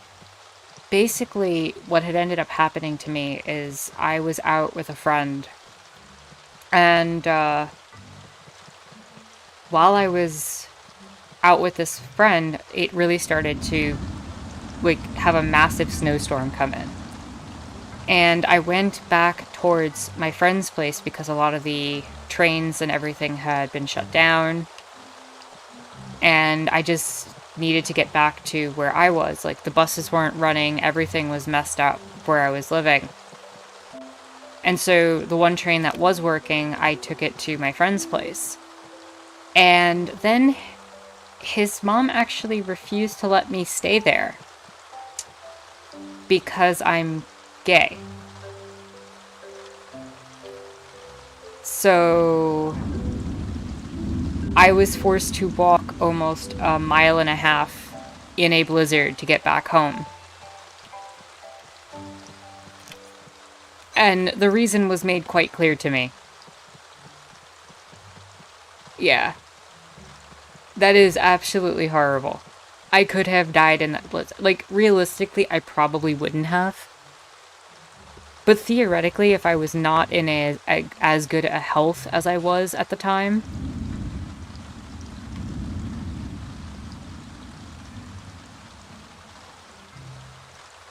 right? And so, like, when I hear stories in general about people who are, like, denied access to things like that, you don't really think about where those stories end up.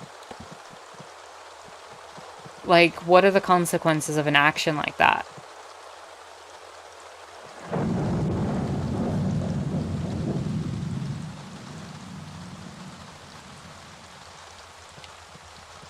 Well, I mean, I look at the cases of the Salvation Army also, where they've denied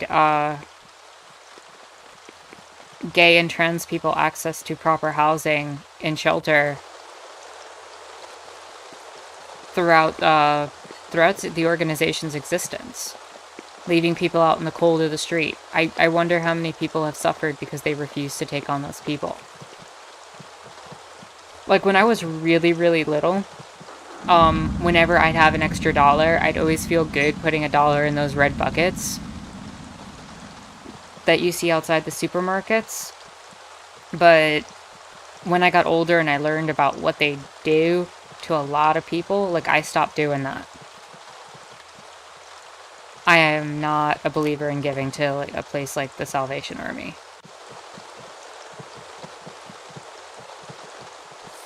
And the particular friend that I was with, like, their mother wasn't tied to the Salvation Army or anything, but just the comparison between the stories.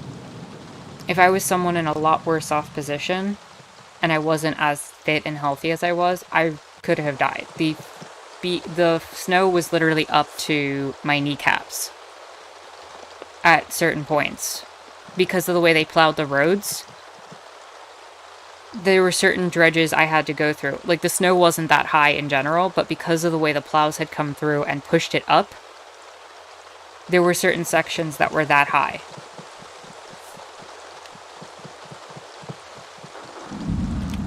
I don't recommend walking through that kind of blizzard. Do, however, enjoy light snows where there's maybe an inch or two on the ground and you can have a nice, beautiful walk through the woods. That is beautiful.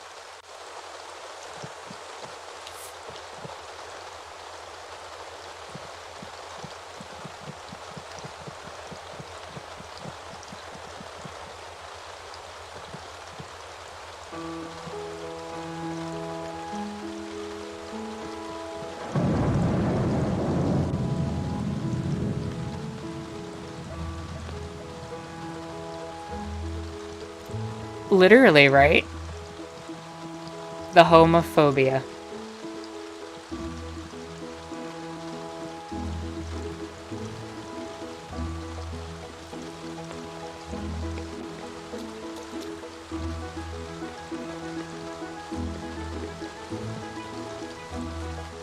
Well, you know, like, those stories like that, they just inform the larger narrative of the society.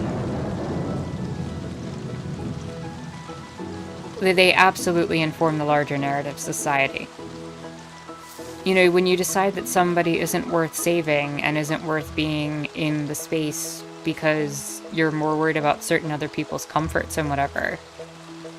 I mean, that's how we get issues like around immigration also, right?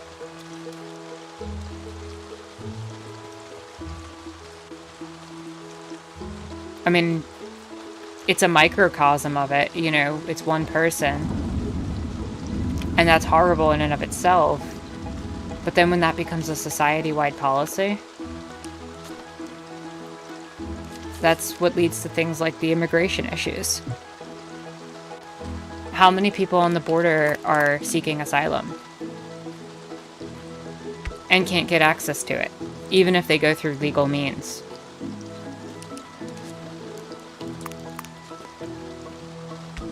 And then you send people back, and what happens to them? Well, we never find out the back end of that story. But I guarantee you, for a lot of people, it's not good.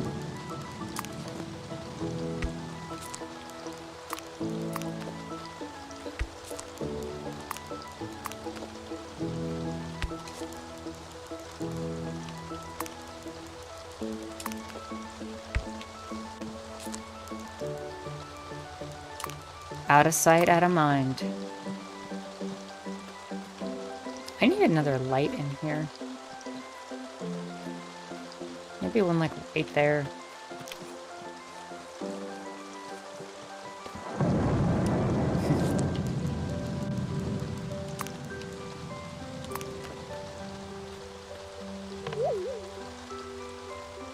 I will tell you something. There is no phrase that represents a person trying to separate themselves from responsibility and from any sort of understanding of another group of people, like the words that you just... And I'm not calling you out, Jalix, because I know you're making it as part of a point that you're making. But the words, those people. Whenever you hear the words, those people, you are getting... you should immediately think dog whistle. You should immediately think that they're calling out a specific component of something in a bigoted way. For the most part, right?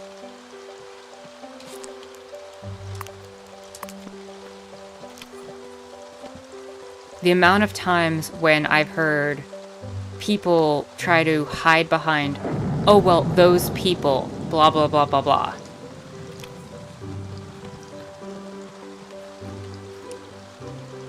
Well, as a sociolinguist, do you have any input into, like, more about that? Because I'm also limited at my knowledge of things. But dog whistles like that do happen all the time.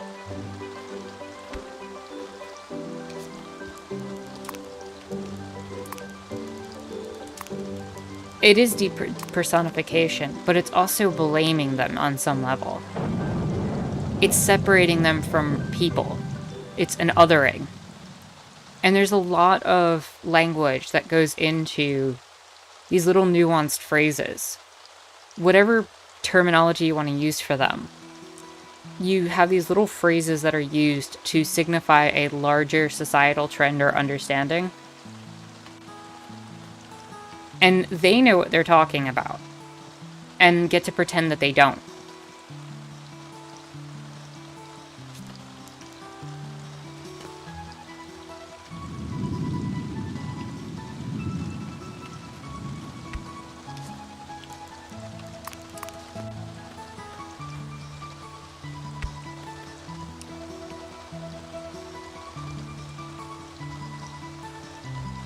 M says those people implies separation from of the norm, and it's belittling.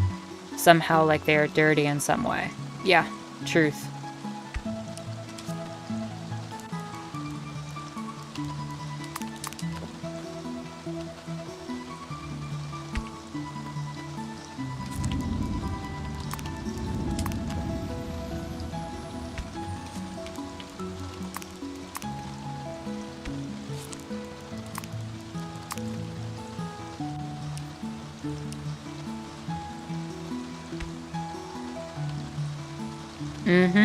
It has been used historically, and today it's a euphemism of other derogatory terms. When a person who's bigoted or racist feels uncomfortable in a specific space, either through their own sensibilities or through the perceived threat of feeling like their bigotry cannot be expressed freely, they will often use terminology and language, like those people. to switch that perspective so that they can get away with saying what they need to say, what they feel they need to say, and not be held accountable or responsible.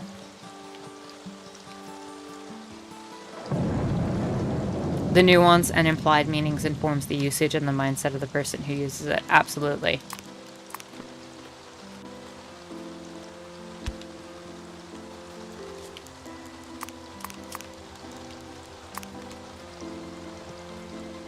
And I think that's very underrepresented as a form of aggression.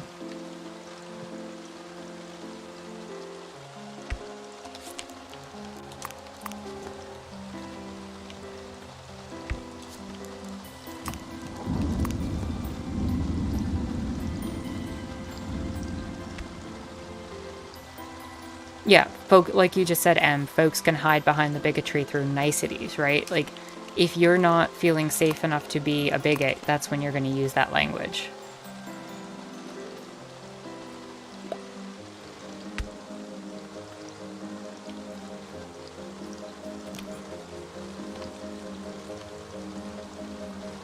Well, it's the same thing that's happening right now with the Proud Boys situation and all these other groups, right?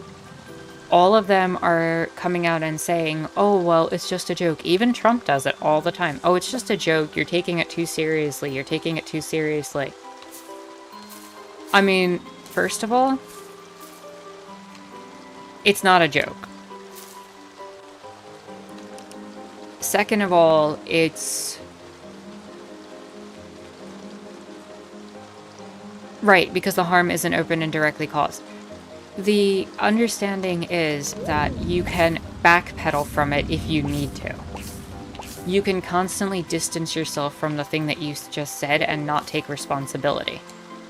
If a person actually said the words, Black Lives Don't Matter, there would be an ability to have more accountability.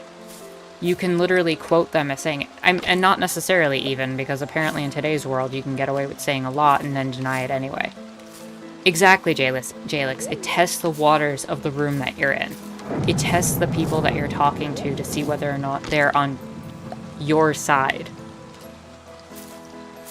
If they get the joke, if they pick up the meaning of what you're putting out there, then you're one of them. And they know that they can identify with you.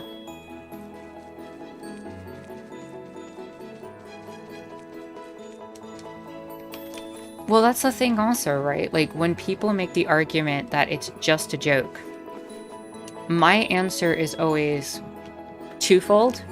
One, explain the joke. Tell me why it's supposed to be funny. And the second thing that I like to say is humor and comedy is supposed to be about describing positions and people in society from a perspective of looking at power and breaking it down. If you're in a place in society where you have what we would call privilege, then you're someone who should be subject to jokes every now and then, making fun of the position of power that you have.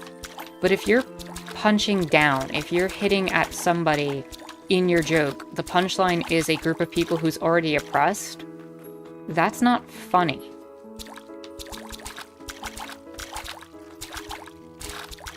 You can technically make a joke about anything, right?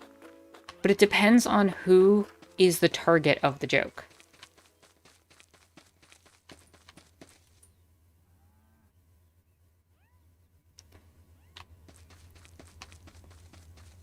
Some people find it funny because they don't understand what they're laughing at, or they don't care about what they're laughing at, and they just want to ridicule people. And they hide it in the guise of comedy. Comedy's an art form.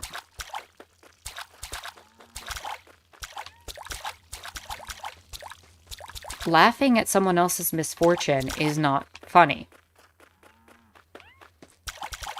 Laughing at someone else's experience is not funny.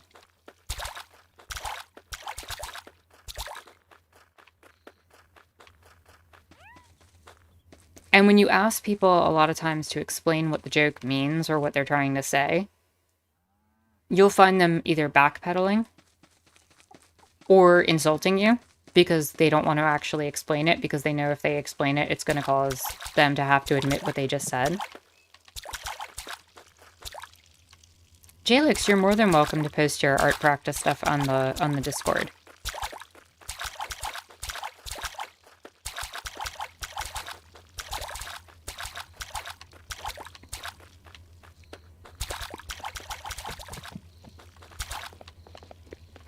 But yeah, when it comes to humor and comedy,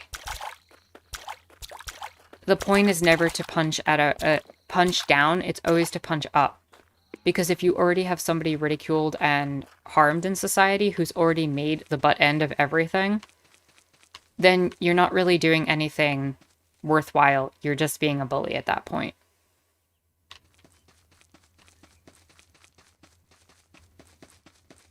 And that's not me speaking from a place of, oh, you can't make a joke about something. Because I think, honestly, probably most things can have really funny jokes made about them, even serious topics. But who are you attacking at the end of the day? Who is your target of the joke? Because if it's the person who's the victim of the experience, or the person who's been wronged in general, or who's constantly an underdog in society, you might want to rethink what's funny, because otherwise you just sound like a jerk. And generally speaking, when I've had to go through video content to try to find, like, videos to debunk, that's the kind of thing that I come across, more than anything else. People making jokes at other people's expense that are not funny.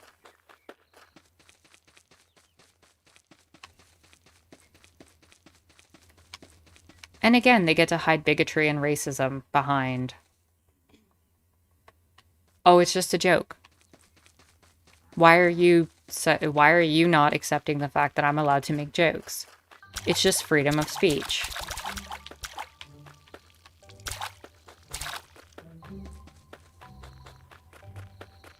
Oh, never mind the other expletives they've liked to call someone like me for questioning their humor.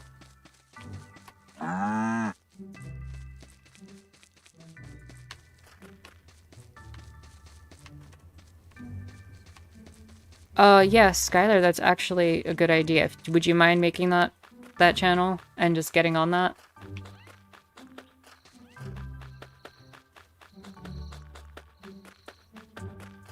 See, I figured a lot of oh, awesome. I figured, that with stuff with the server, that it would just kind of come about. You know, people would end up making requests based on what they need, and we can just fill that need. It's almost like that's how anarchy should function.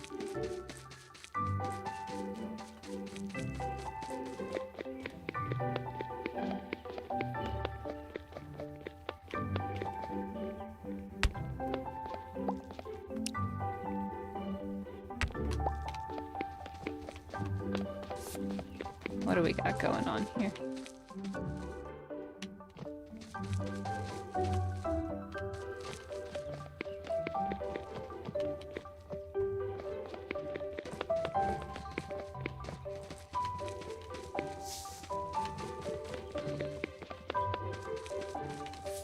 No real good new stuff that I want.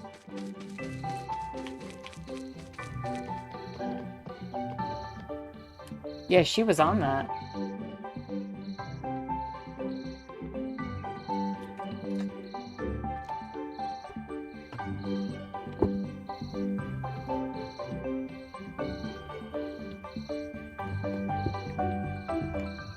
Do any of you have favorite teas that you like?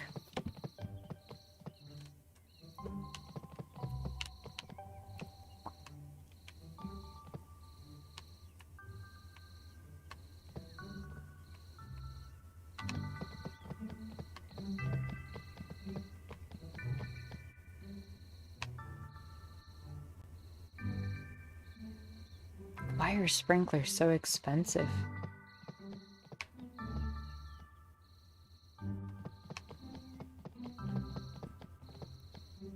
You like tea with mint?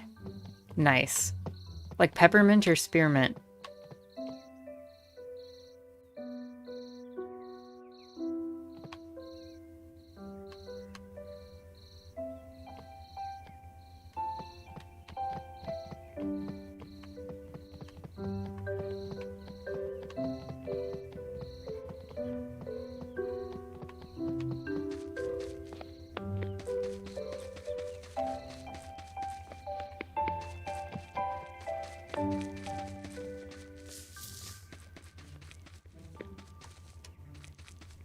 Almond? Okay, fair enough.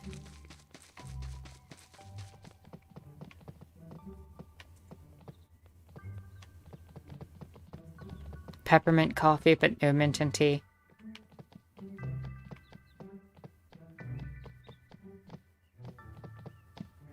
Oh, Jalix, what type of tea do you like to drink at the tea shop? Like, what's your favorite? If you have any.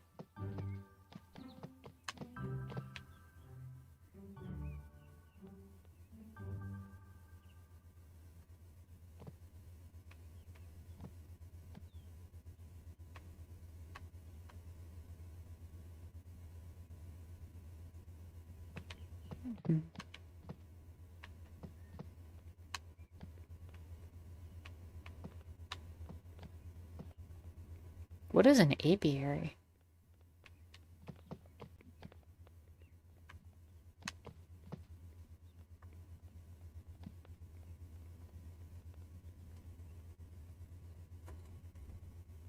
Sea buckthorn. Sour berry? That sounds so good.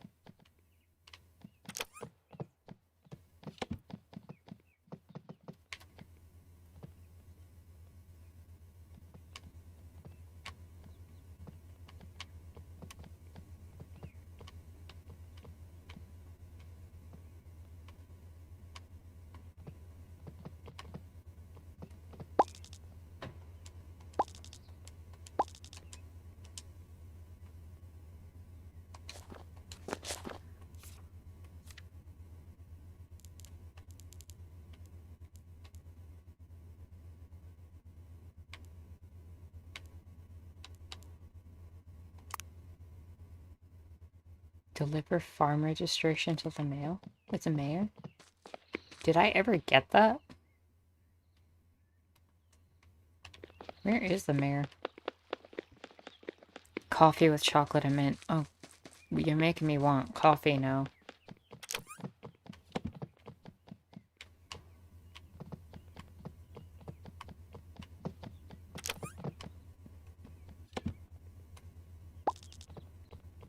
Some days I start to think I need an assistant handling all the work. Myself can be quite a burden, but it's hard to find someone I trust to do a good enough job.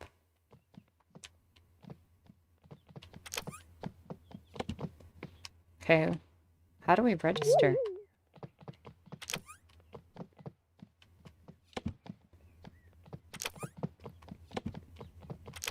Peppermint mocha.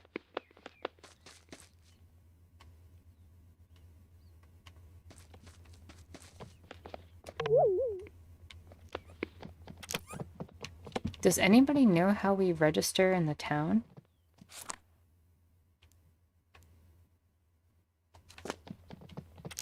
Is that like a letter or something I should have gotten already?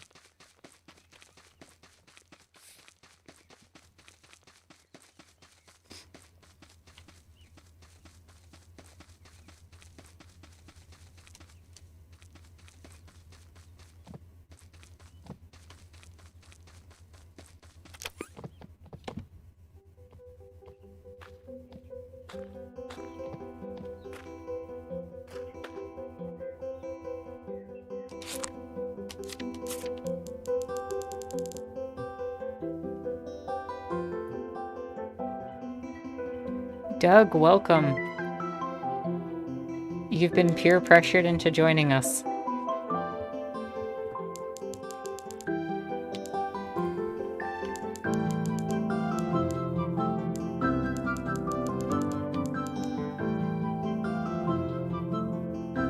Nails, blue crystal.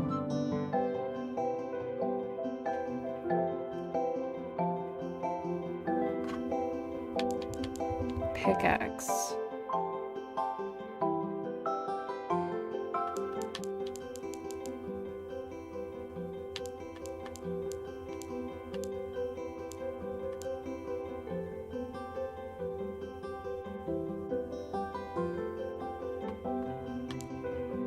I feel like I should get a better axe and a better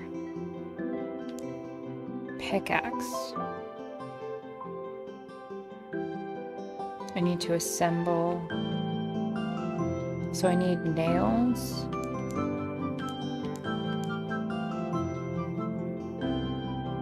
need 14 nails.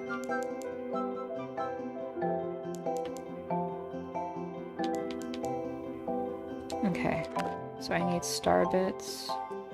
Finally figured out what they're for. Blue crystal. Lumber.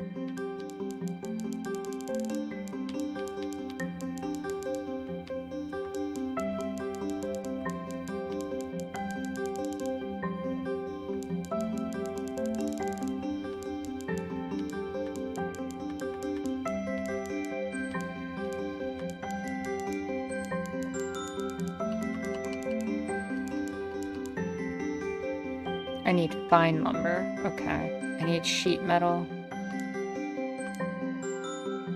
Oh no, not for that. For that. And star bits. Okay. Hey, base cat.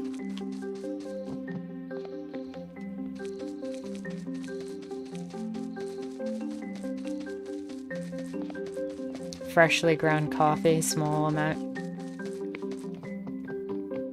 I can't drink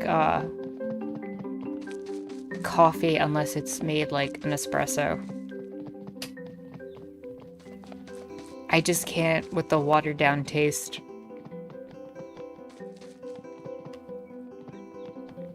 I don't know if anyone else has that, but like the cafe americano or whatever, the typical coffee that Americans drink, just tastes so watered down to me.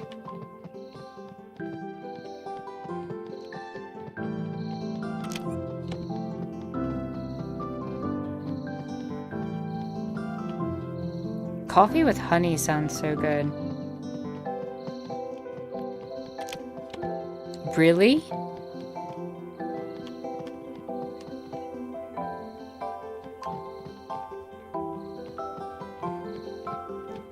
And coffee flavored water.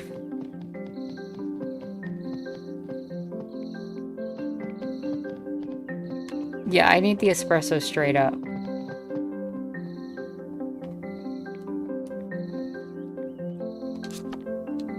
How do I make fine lumber?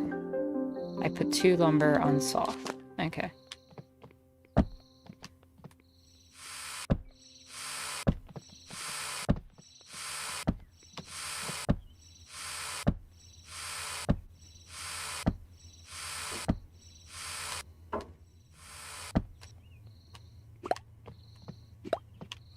Okay, how do I build this now? Let's do the pickaxe first. I need a pickaxe. So assemble 2 blue crystals, nails, fine lumber, and star bits. Fine lumber, blue crystal.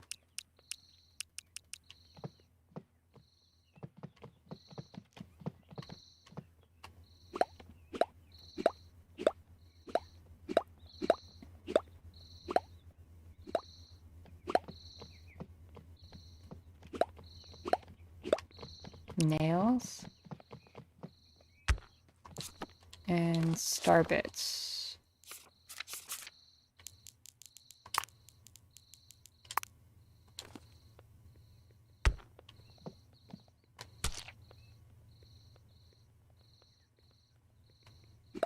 Okay, I have a tool handle.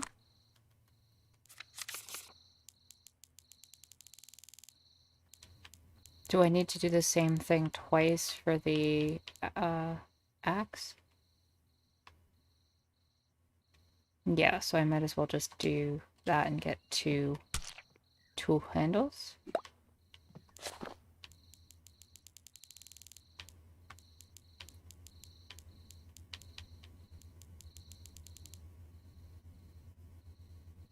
Oh, good night, Jalix. Thanks for coming by. It is always a pleasure having you here.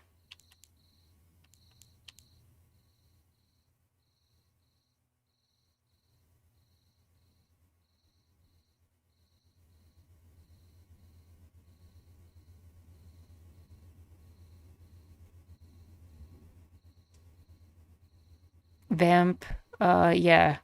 You literally fill the cup with water and ice.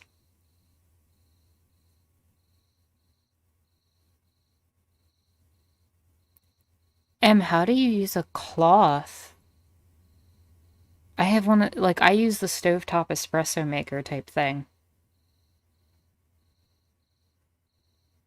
Pickaxe, tool handle, nails, and blue crystals.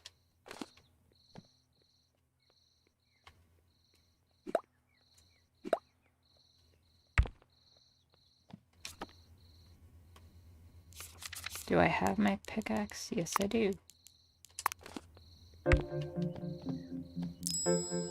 Boom, we have a hardened pickaxe. Quality of life improvement, everyone.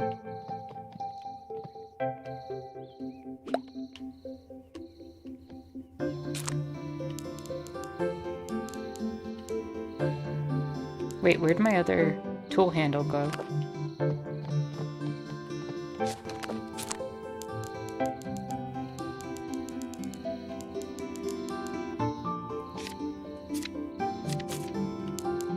Am I missing that?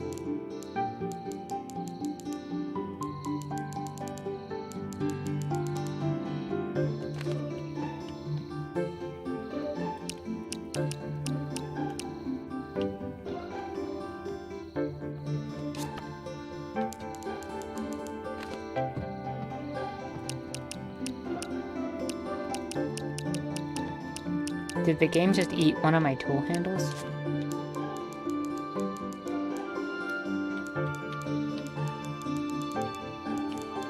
Because I am not seeing it.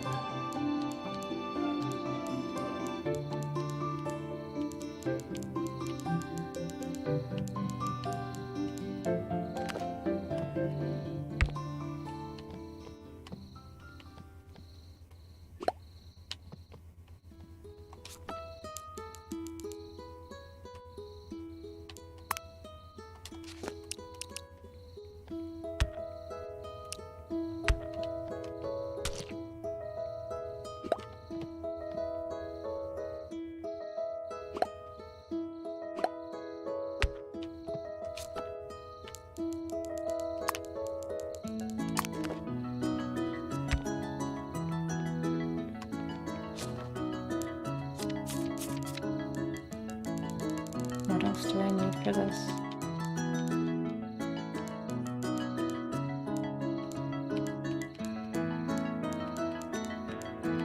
For the axe.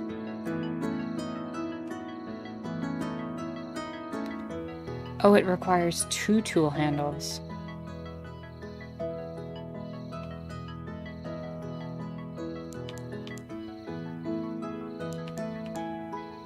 That explains it.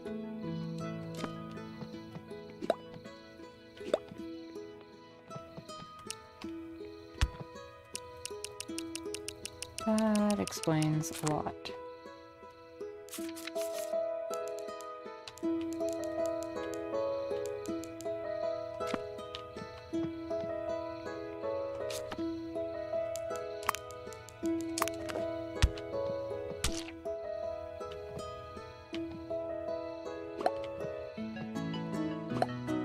Take the star bits, put that down.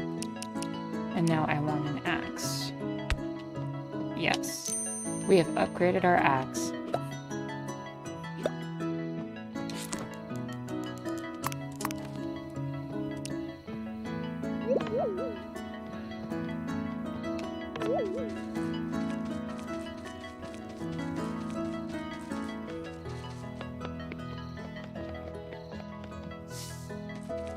AeroPress is a nice thing for single cups. I think that's a coffee sock.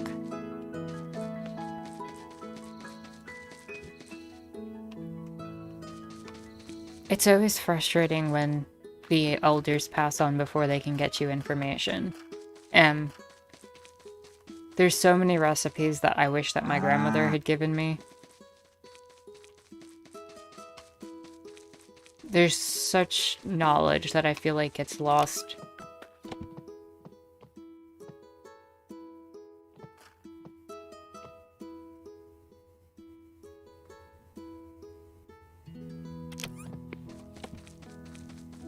They're using reusable cups for the Keurig now? I didn't know that.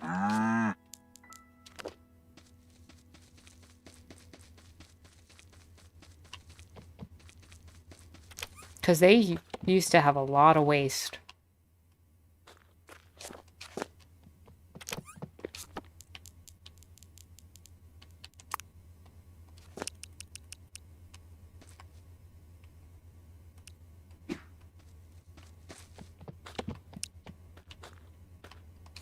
I still have blue crystals. What should I upgrade next?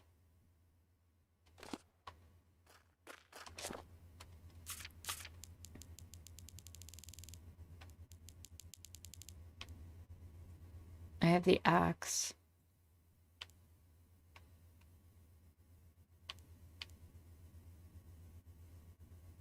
Like, what is a hardened shovel gonna do? Let me see what the pickaxe does. Maybe that'll give me a better idea. Maybe does it break things faster? Oh. Okay. Maybe? Let me run up to the mountain and check.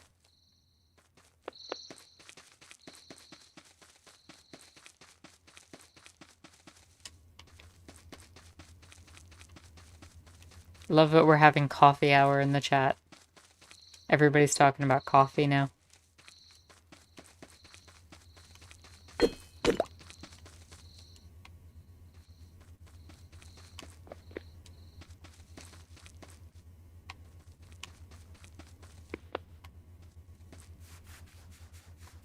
Dark roast. Definitely dark roast. Oh, I wish I had this earlier.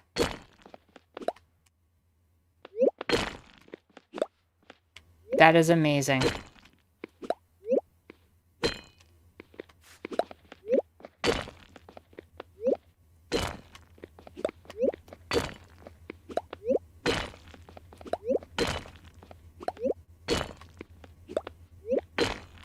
Yo, I just, like, doubled my efficiency. This is the point of technology, everyone. You upgrade your tools, you work less. You produce the same result.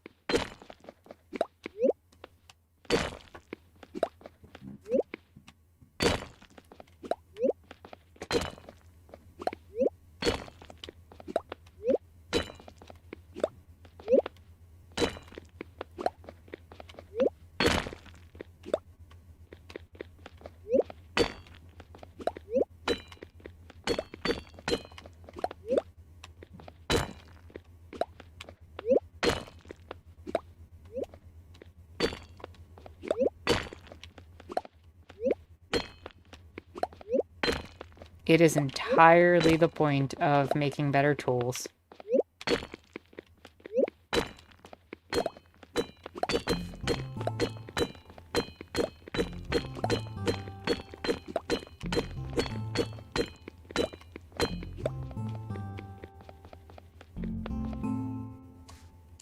Also, I love that there's no fall damage in this game.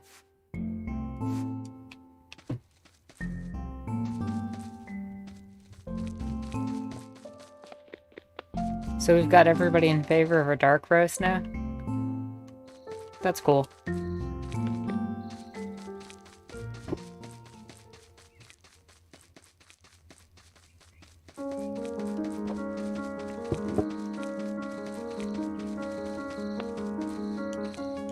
Kids these days used to have it easy. You could only break one block at a time.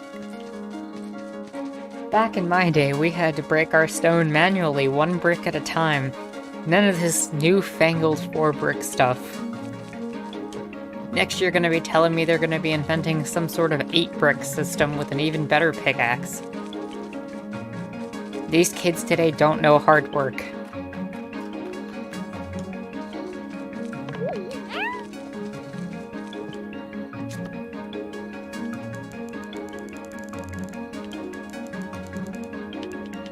I should upgrade my watering can. That would make sense, especially with as much watering as I'm gonna have to do. I mean, the robots are gonna take over your job whether you consent to it or not. And don't get me wrong, there's nothing wrong with making something yourself and finding value and meaning in it. Right? Like, there's something artisanal about having somebody make something by hand. And there's something beautiful in that design process. But when your living is dependent on it, or when you're talking about a society needing to maintain like a base level of stuff, automation is definitely the way to go. Because I know that there's a lot of people out there who like to talk about, oh, well, having artisanal, handcrafted things somehow makes it superior or better because it's more natural. No. When you're talking about after the labor and necessity of people eating is taken care of and shelter's done, then we can talk about, you know, artisanal.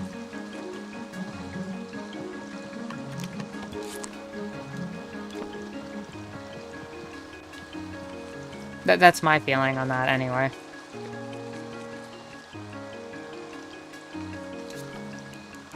How do I upgrade this watering can?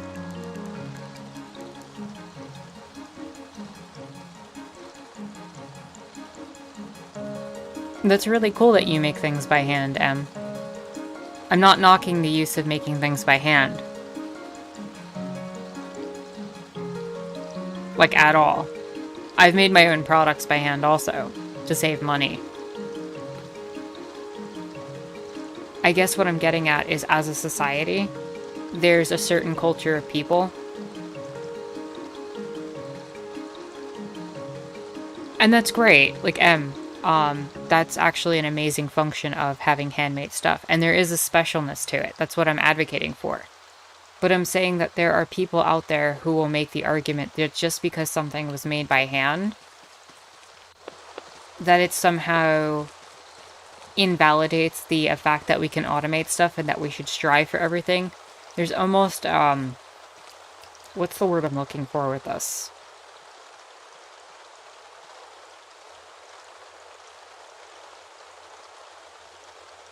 Exactly, Doug. Like, use automation for the benefit of society. But there's, like, a term I'm trying to, like, think of right now and it's just eluding me. Basically, there's almost like a... I don't know, I've seen a lot of hipsters make those type of comments. Where it's like, oh my god, you made it by hand, that's so cool. And... like, they put it on a pedestal because of that, and it's like, oh, we should definitely return to doing everything by hand all the time.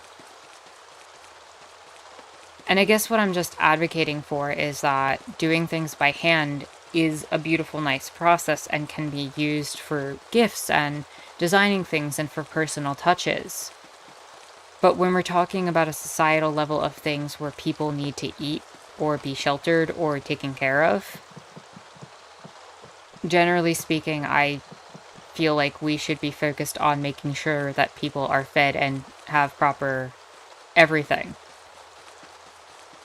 Like, I've definitely heard certain hipsters make a comment about, thank you, that's the word, romanticizing it. Em, you're amazing.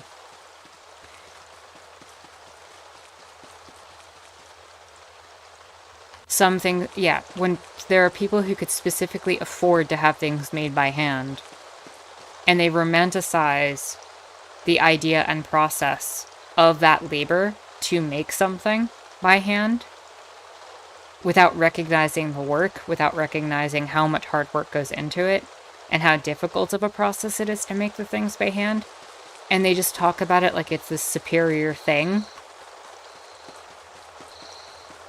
Sociolinguistics to the rescue. Sociolinguistics has saved the day, everyone. How do I make a better watering can?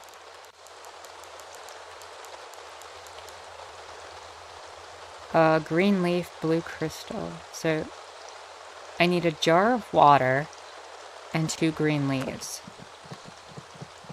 How do I get a jar of water? I mean, in this economy, am I right?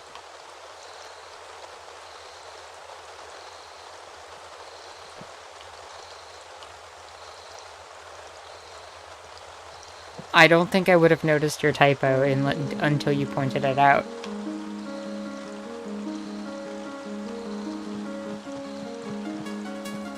How do we get a jar of water?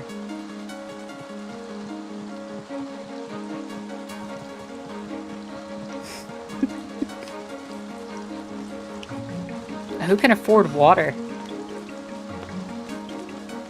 Let alone a jar of it.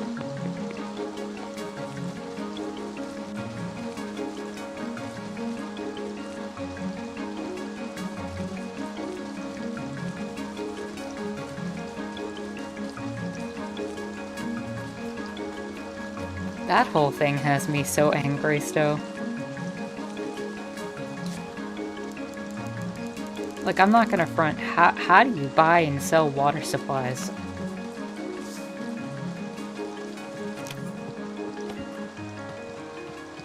And the whole idea of a futures exchange is just absolutely ridiculous. How is Cyberpunk 2077?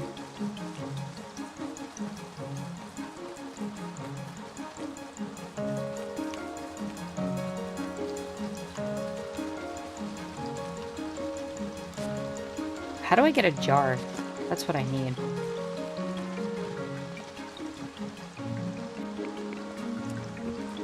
Can I just buy a jar at the store? Yeah, I heard the PS4 version was really bad.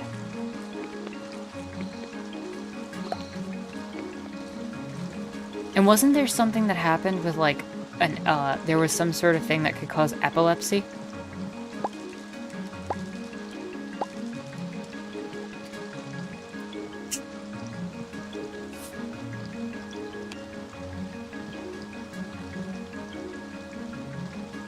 Like, what were they thinking with that?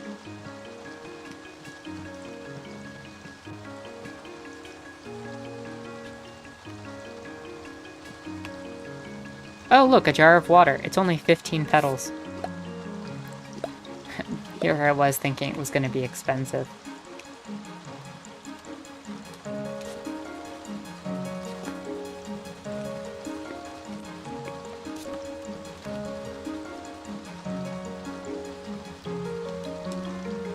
Why would you design your game in such a way?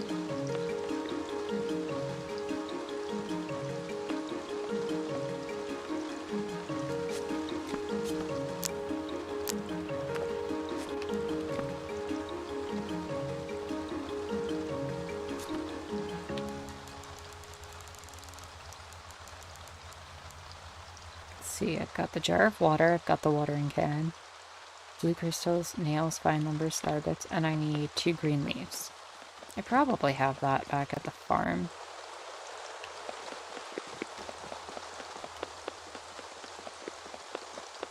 Claims to be anti-capitalist, but buys things.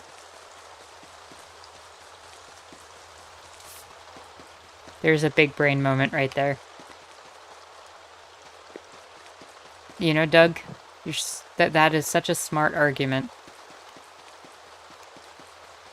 My argument is defeat. Capitalism is best system ever because I exist in a capitalism.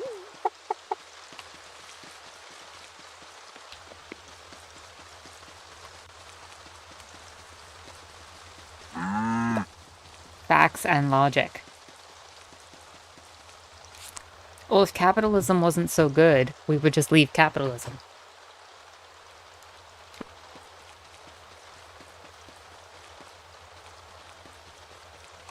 Clearly, it's the best system ever because we're in it. I wonder if they said the same thing in feudalism. Let's say hypothetically, if we were to live in a society where there was capitalism,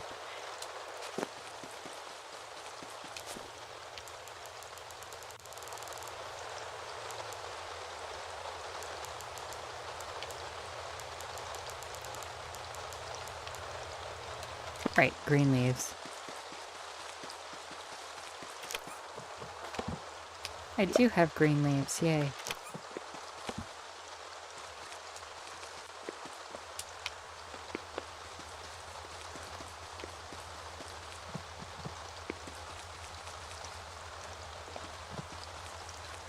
Everybody do the Ben Shapiro. Hypothetically.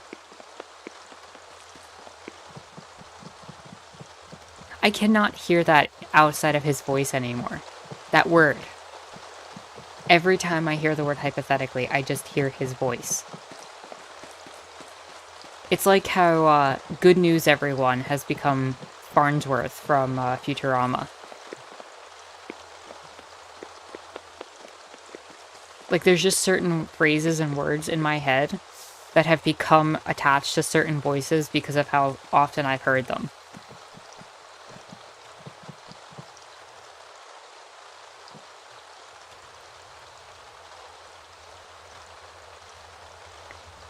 I mean, get in line, Doug. I want my money. I want my secret Antifa paycheck.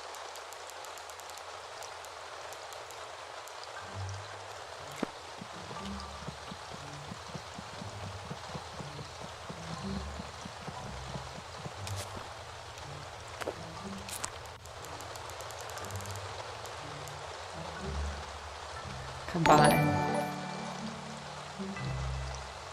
Oh, thank you for the subscription, Tomislav.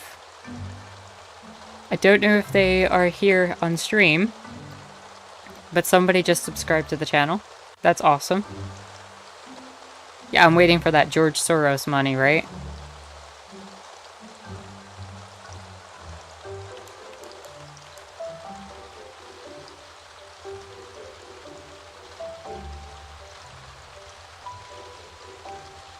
Jar of water and 2 green leaves. Oh, I have to combine those. Blessed be his name.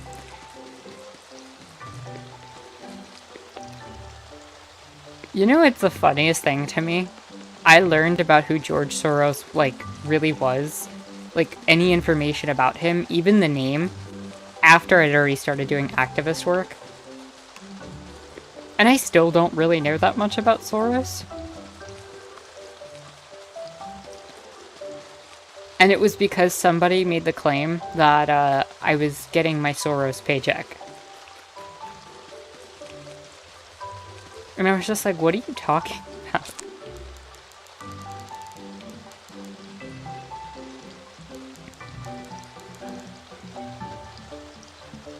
I mean, every rich person is technically a philanthropist.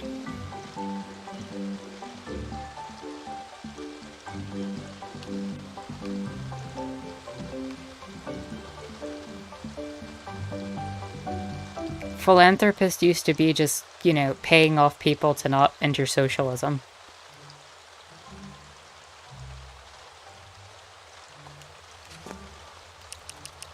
Jar of water.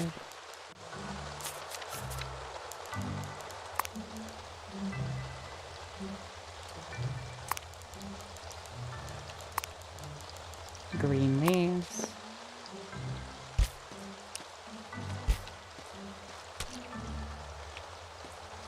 A green potion. Okay.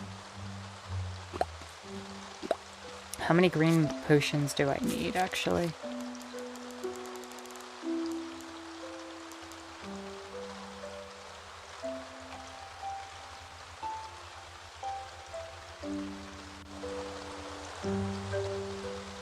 I just need 1 green potion. Okay.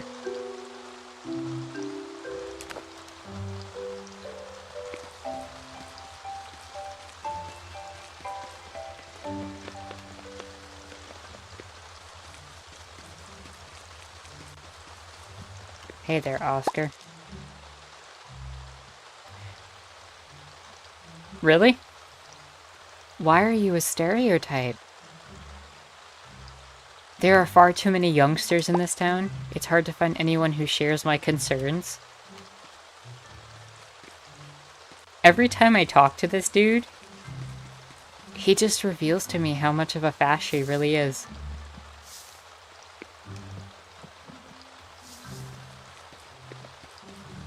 Yeah, cops complaining about the angry young people.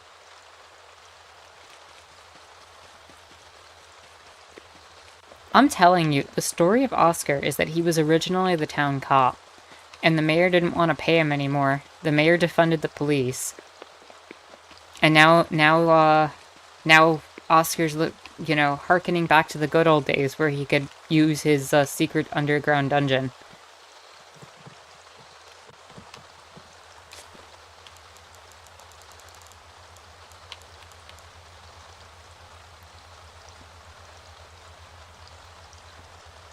Let's see. Now I need blue crystal, nails, lumber, star bits.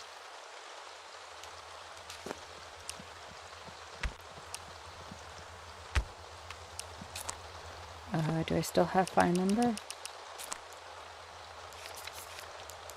I do still have fine lumber. And I need nails. And how many handles do I need? I wish it would just pop up on the same one that I was just using. Watering can. Marine potion. 1 tool handle and 3 blue crystals. So I only need 2 nails. Okay.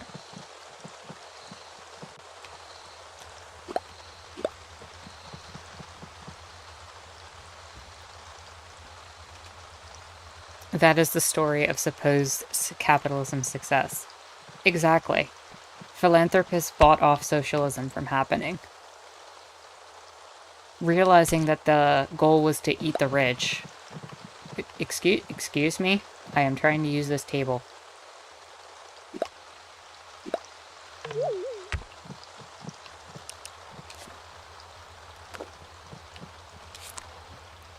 Yeah, in order to buy off the revolution from happening, philanthropy happened. Common spaces were created and maintained.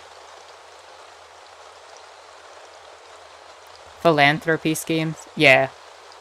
The idea that you could just donate all your wealth to charity and it'll somehow make everything better and fix everything.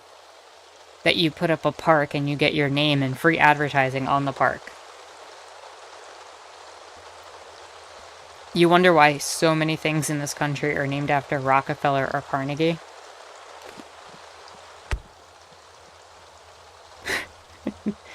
Did I accidentally spawn a workshop heckler?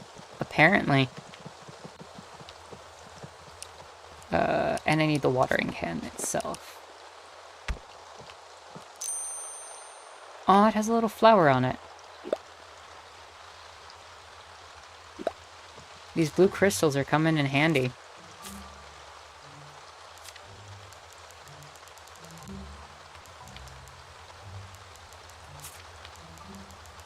So I upgraded the axe, the watering can, the pickaxe. Should I do fishing rod or shovel? Do I have enough blue crystal for both? 4 and 6. Yeah, I technically do.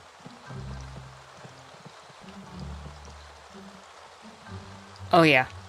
Philanthropy has completely lost its meaning. Absolutely. Love of humanity.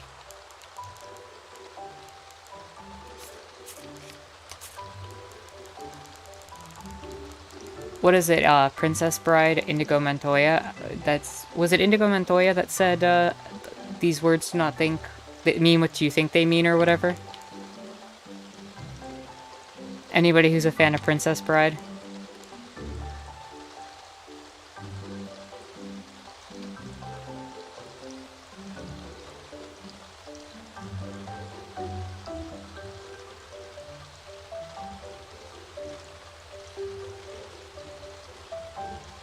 We have confirmation.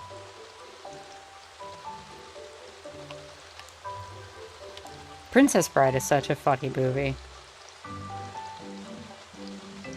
Double confirmation, there we go.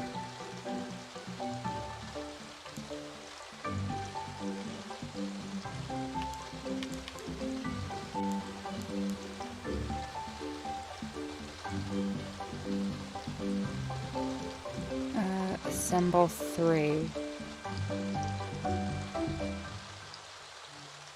2 blue crystals.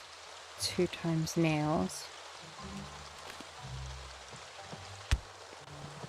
So I need a bunch more nails.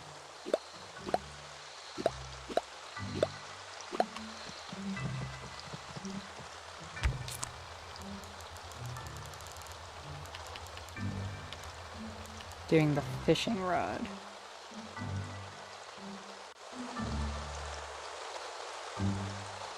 Blue crystals, nails, fine lumber, and more star bits.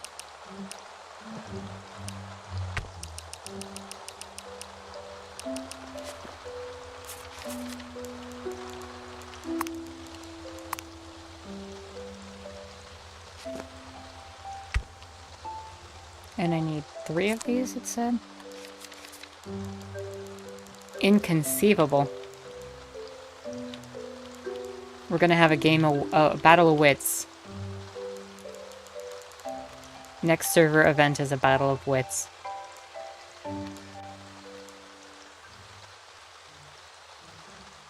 Three tool handles, 2 ropes, and 2 nails. Okay.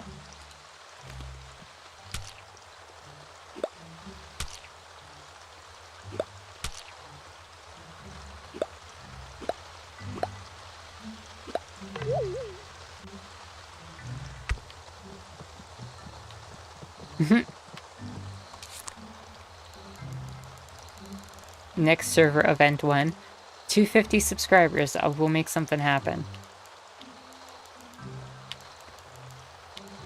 Or maybe, you know, maybe we'll try to figure out something with that. I mean, we just did Among Us again. I know, Skylar, you want to do Roblox. We can talk about it.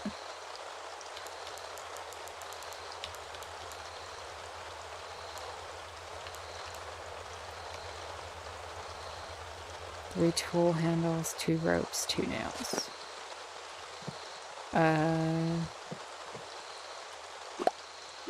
Are they... Where is the rope? There's rope.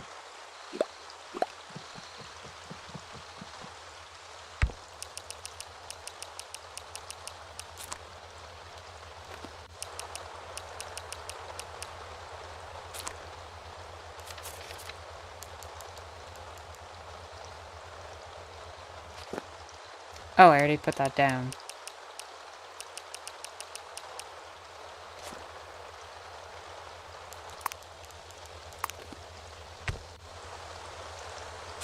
What else did I need? Oh, the actual fishing rod. That would probably help. We have a new fishing rod.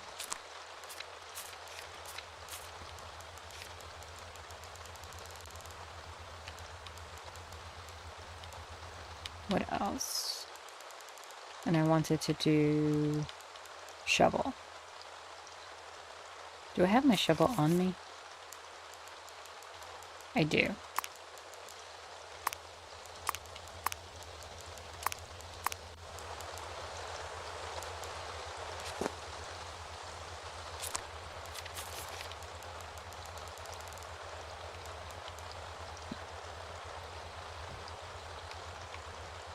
Alright, so I need 2 tool handles. Which at this point is fine lumber, star bits,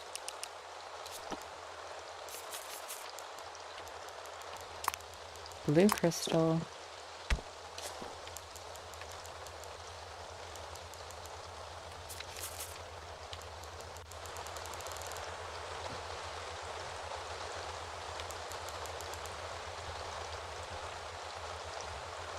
even though my day's been chill, I was feeling a little sad from being kind of lonely. I miss my communities, but can't be around them like before because of COVID. Loneliness is real these days. Thank you all for being here today. Well, thank you for joining us. Honestly, it's just nice to have people to be around and spend time with and talk politics with and chill and talk and play a little video game and watch each other while we're doing our own things.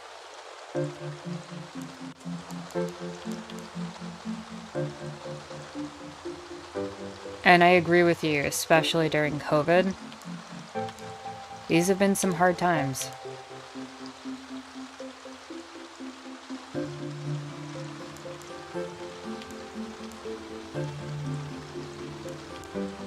Some honestly exceptionally hard times for a lot of people. You know, we talk about the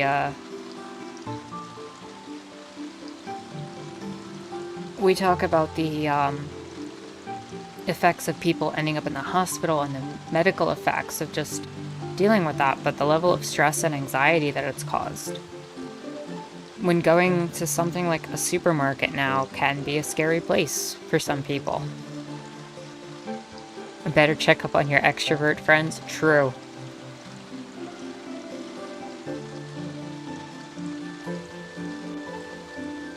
Yeah, introverts had this on lock, right? They had this under wraps.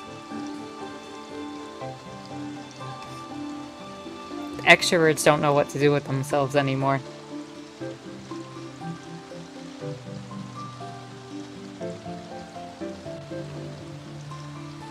What was I doing? Nails. So I need 7 more nails.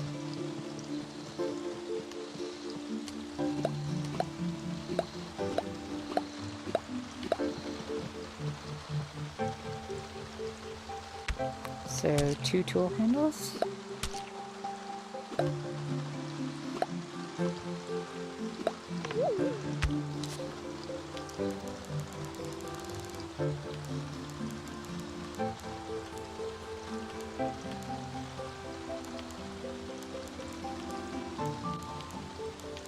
I need to throw my shovel down there and sheet metal. Okay.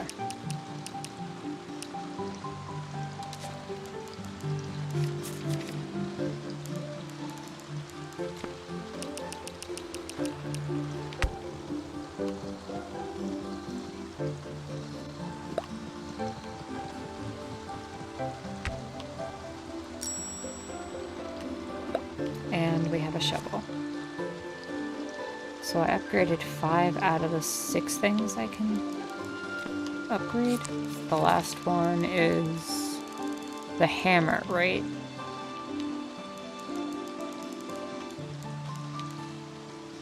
Yeah, I still need 3 more blue crystals to make that. So next time the portals show up, I can get the blue crystals there. Whoa, Starbit was born.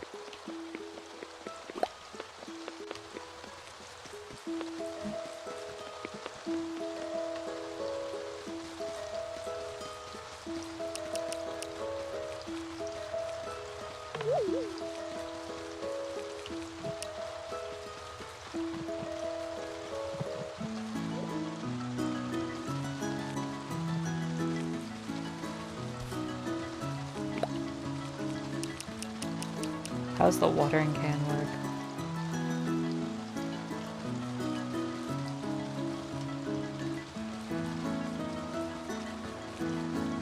No, no, by all means. Why do you find that hate against Brie Larson is odd?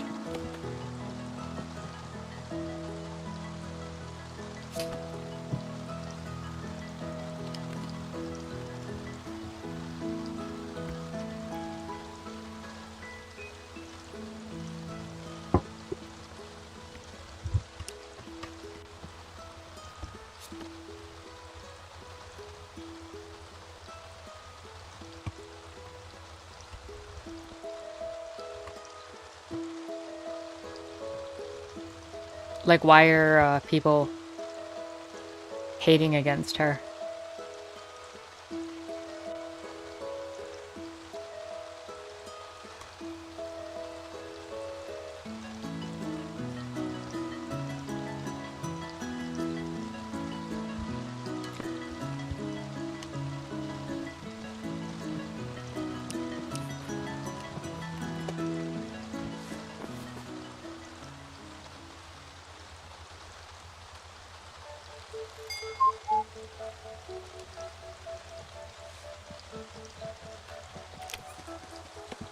We're getting a lot of rain.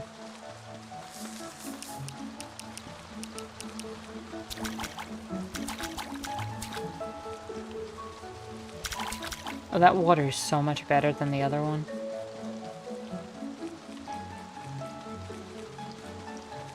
Base Cat, you need food.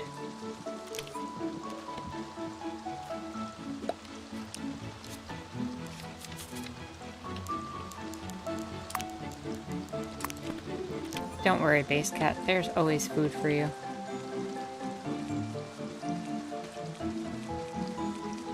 What are you doing?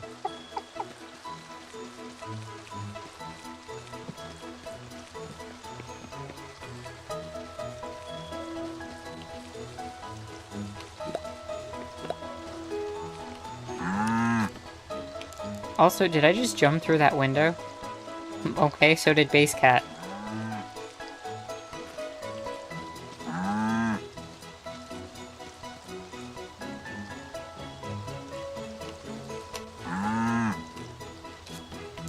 Did I leave the milk? Base Cat is so cute.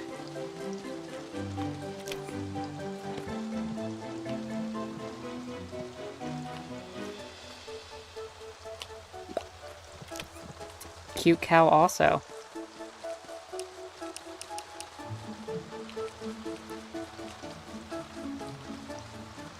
Also, as we have... Oh, Ida's hungry? Well, why doesn't Ida eat? There's plenty of food for Ida to eat.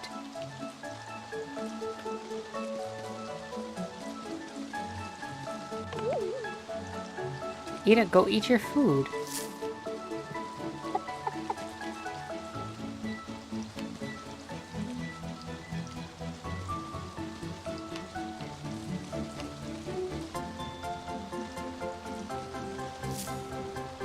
I mean...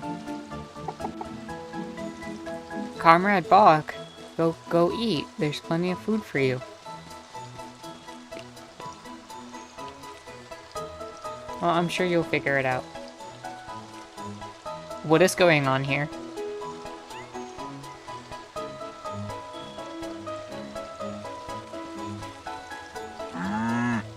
Oh my god, why is this cow adorable?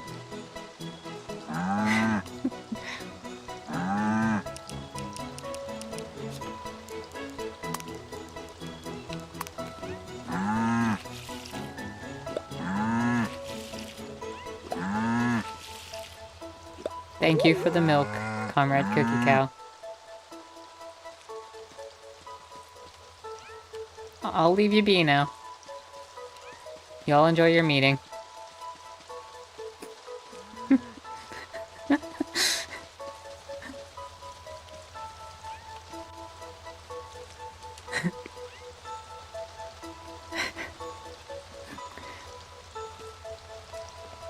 What is going on here?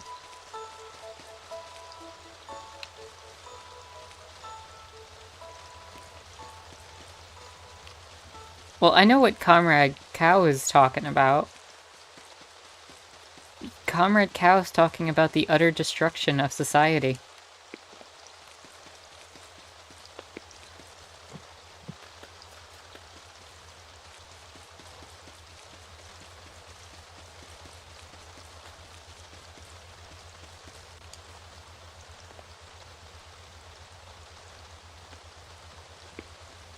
Thank you for picking that up, Em. Are they eating together?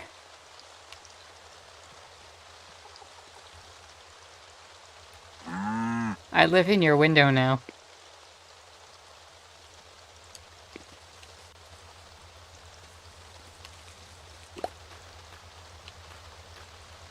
Comrade Cow, why was there poop in your food?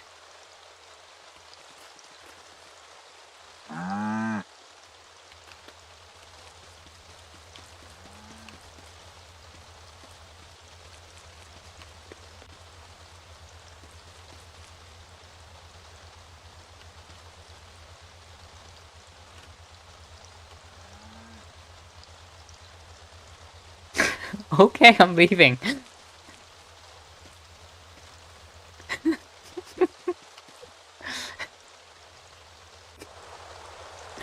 What is going on here? Also, where did Comrade Bach go? You have food.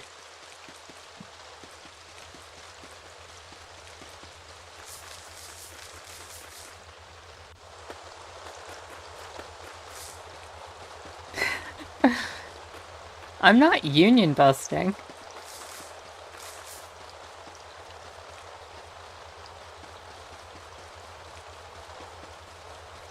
I'm observing.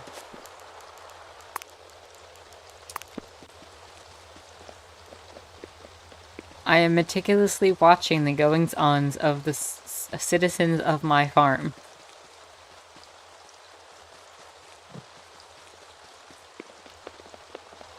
Also, don't they know we have a company union? They're not allowed to have another union.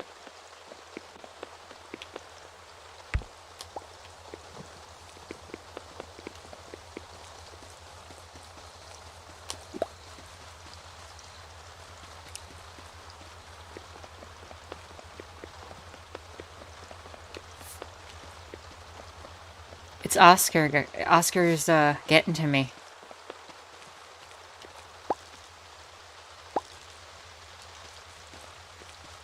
Confirmed capitalist. True. I've been found out, everyone. Okay, but you literally have no business on my property. I'm looking for some... Yeah, you really have no business being on my property.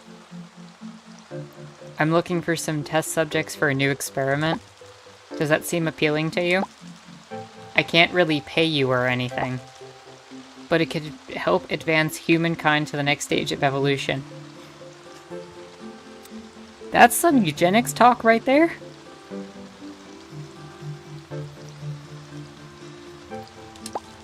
Alternatively, you might turn into a bug. And there's someone with a bug net conveniently walking up behind. Yeah, I see you, Eris. The odds are only slightly in favor of turning into a bug. Around 8 to 1, I'd say. Not bad, right?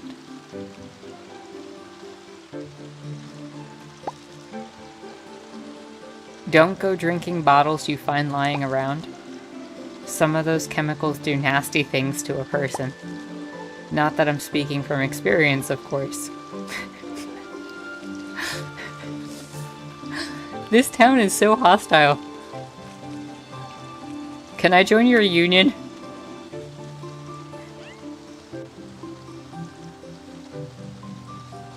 I need protection.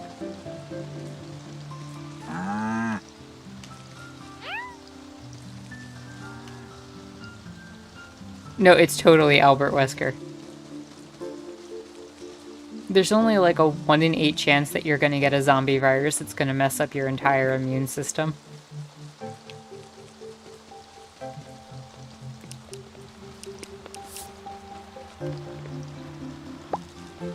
No one around here seems to take their shoes off indoors.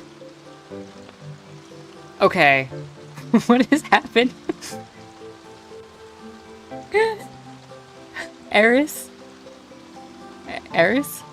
What are you doing?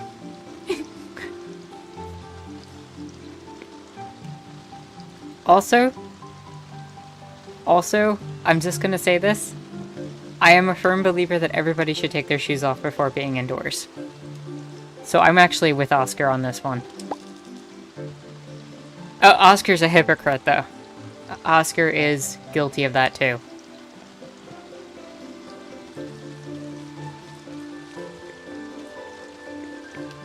The animals would trust me more. Well, I have to go undercover to talk to the cop to find out why the cop is a cop. I have to, you know, Antifa my way into destroying his secret operation. See, I already did enough damage. I have proved my clout.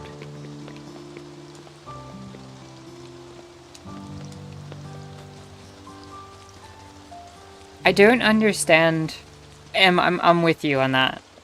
I don't understand wearing your shoes inside from the outside, because you track in the mud and the dirt. If you stepped in, like, stuff, you drag it inside. I don't know, not my thing. Dog poo. Yes. That is what I was referencing when I said stuff.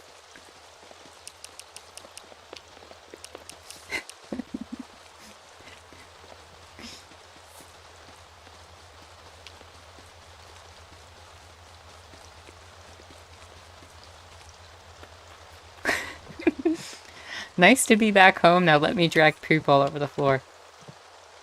I've known people who have worn their shoes in bed. And I'm just like, how do you sleep in that?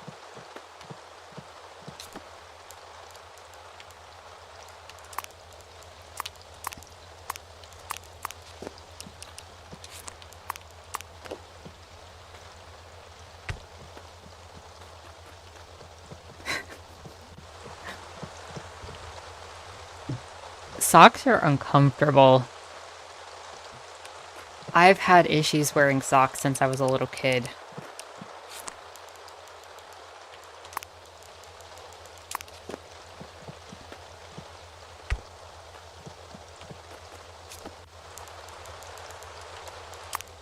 Yeah, apparently it's a thing.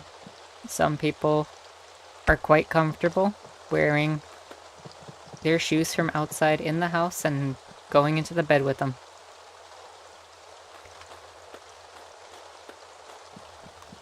Socks are capitalist tools of oppression. I don't know about that. They tend to make it so your feet don't get calluses. Why are you still on my property? Take your eugenics experiments elsewhere. You don't show any skin, so you wear them? Okay. Hey, Base Cat, was your meeting okay? Yeah? Do you want to chase this person off my property? Because they seem to want to experiment on, What are you doing to Comrade Bach's food? Is this why Comrade Bach doesn't want to eat? Go on, get out of here.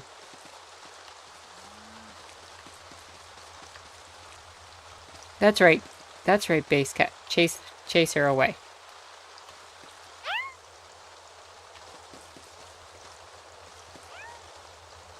That's right, you go on and get out of here. With you wanting to experiment in your eugenics.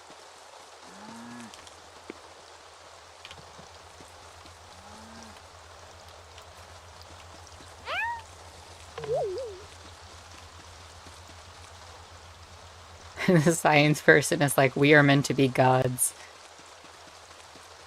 Or bugs. You know, whichever happens. Maybe we're gonna be god bugs. This is how Hollow Knight happens canonically.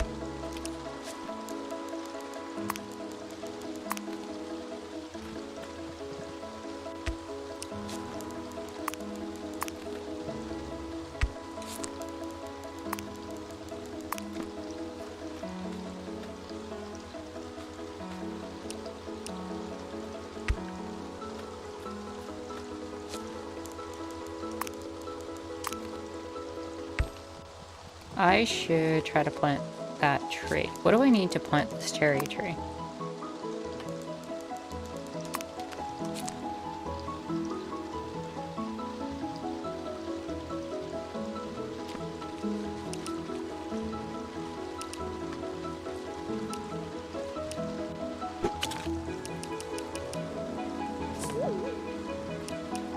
Plant needs more space to grow. Like how much space?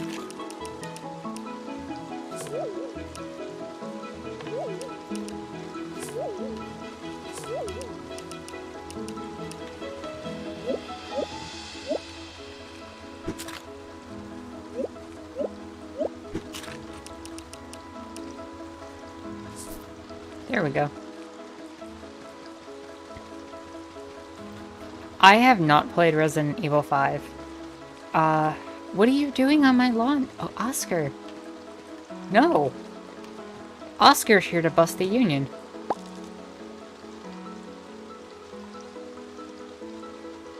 No, thank you. Feel free to give me a hand whenever you're free. Pick up a broom and you can use it to push dropped items around. It's an effective way to clean up any mess you make.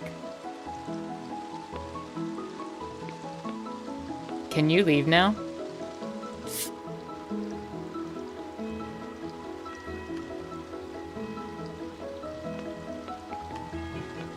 How about you get off my property?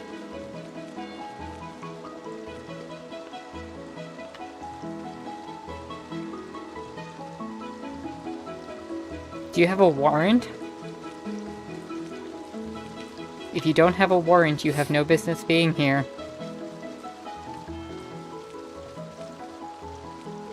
There, that's what I thought.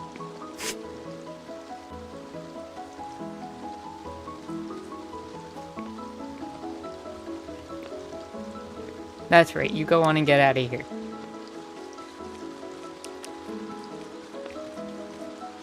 Trying to show up in my house. Trying to look at my property. Base cat?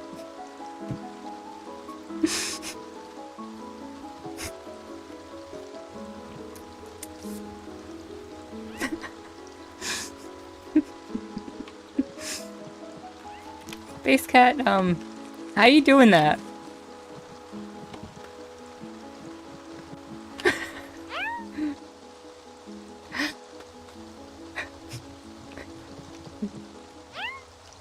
How you do that, base cat?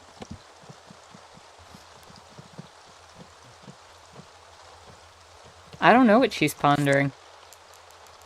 I also don't know how she did that. That was some impressive stuff there, base cat.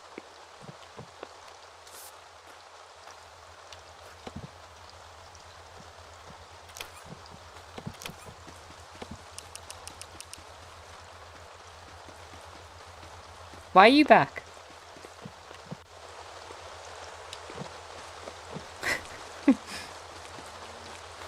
Base cat is like, I am Allah. Yeah, basically. I can just float whenever I feel like it.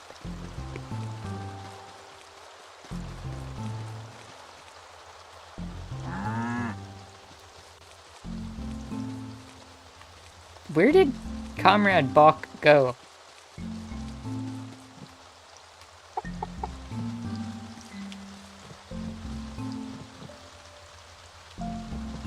Why are you back here?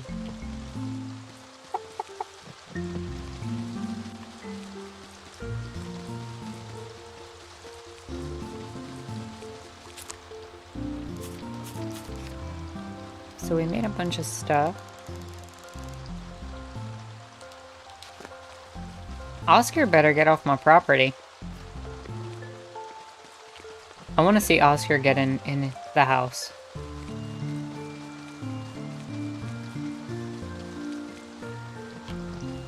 Watch some teleportation.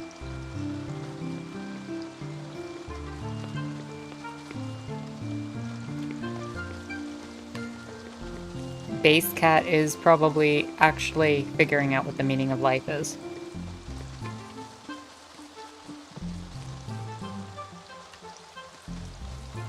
Unfortunately for base cat is the meaning of life, so... What's the problem, Oscar?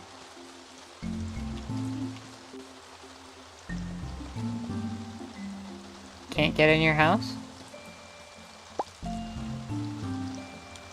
The rubbish around here is starting to get a bit out of hand. I may have to take on an apprentice. Mm-hmm. And who, good sir, is this rubbish?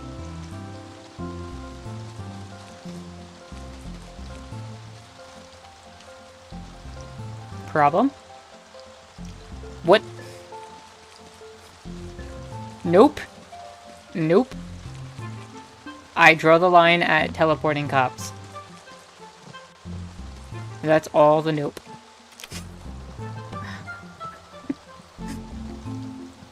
By rubbish, does he mean people with different skin tones? That would not surprise me. Socialist dogs feel the wrath of our nationalism. True.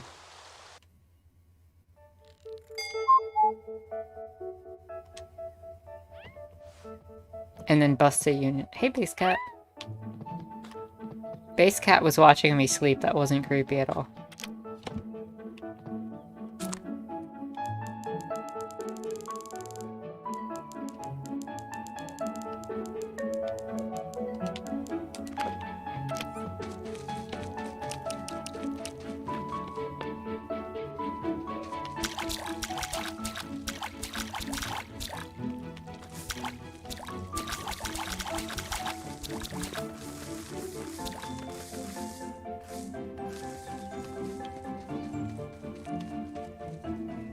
Later, Skylar. Thanks for coming by. Hopefully see you back before I get off.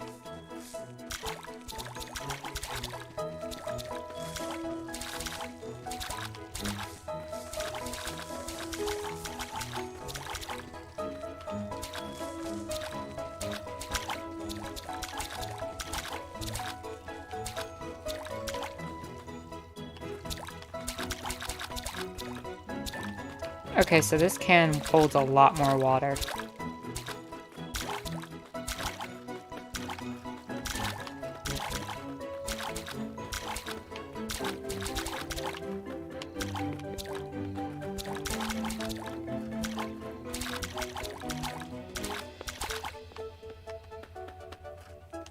Are any of these ready to harvest? Not yet. Oh, that is. We got a carrot.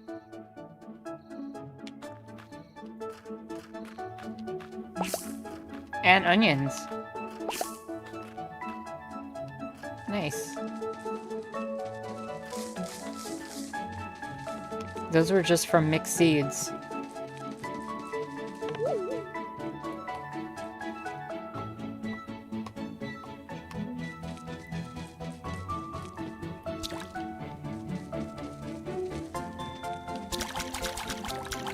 Oh, you don't need to water the tree?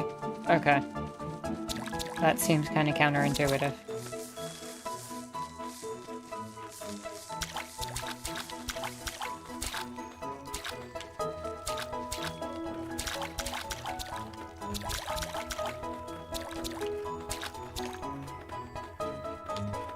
Well, when you think about it, actually, every day that it rains in game, I don't have to pay for a sprinkler. Or spend my time doing all this stuff. It's basically nature giving me a day off.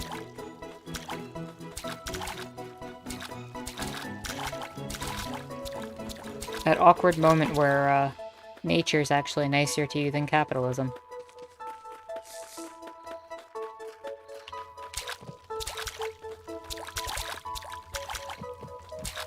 Base Cat, I'm trying to water the plants.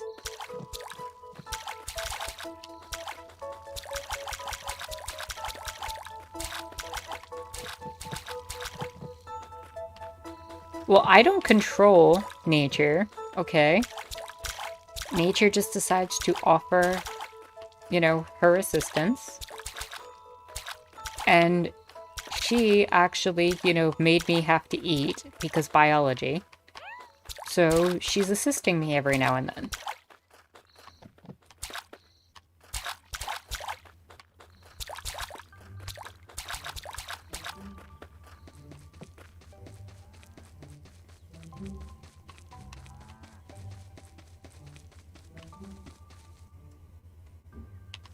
Also, did, Comrade Balk ever figure out where the food was?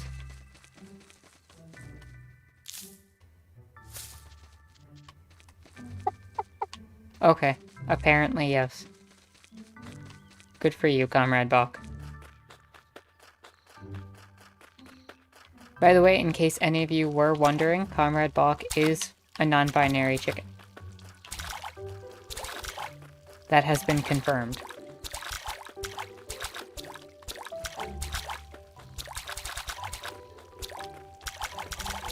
As well, Comrade Balk is anti-pecking order, refusing to believe in the chicken hierarchy. These are confirmed facts.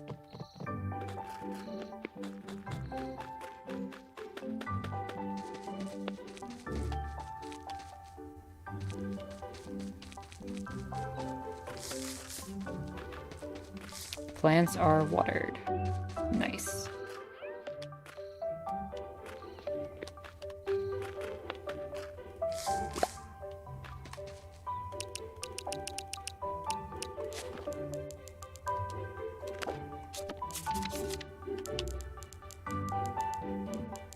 Where's my scythe? There it is.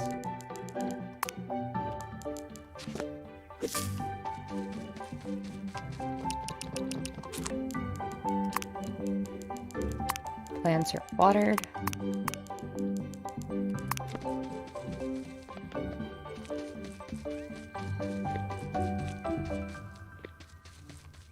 Does anybody here have any experience growing crops or plants?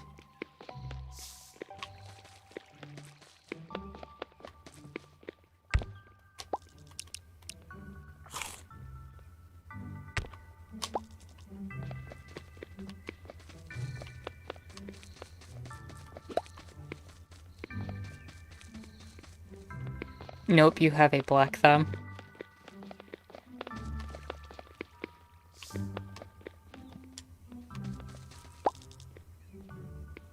Someone keeps vandalizing the town hall's signboard.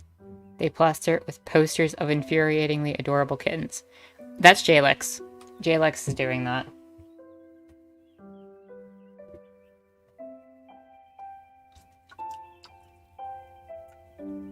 I'm gonna have to timestamp this moment specifically for Jalix. All those cute pictures of Munchkin just keep ending up on the posters, and it's infuriating the police. Munchkin is the greatest anarchist kitty of all time, next to Base Cat. You've grown one onion in your backyard? That's cool. Only your succulents.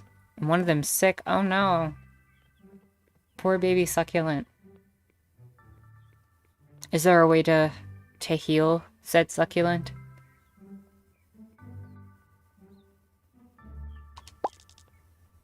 I'll bet my broom that it's Eris. No, it's totally Jalix.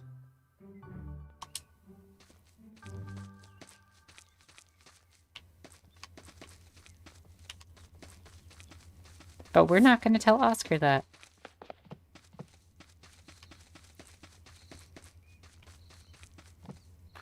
Oh no. Well, I hope that whatever happens, that your succulent, and you have a continued relationship for as long as possible. Yeah, see? See, there we go. If you get bored, you start growing things in a garden.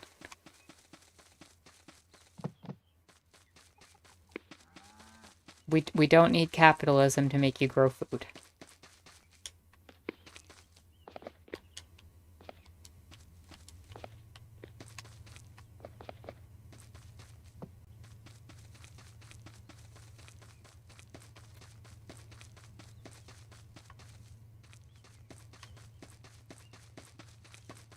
Yeah, I don't think you're supposed to let the onion flower.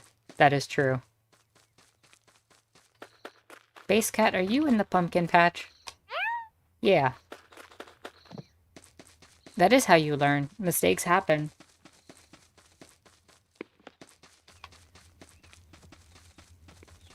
No person who, you know, started a trade like farming or anything ever got it right on the first try.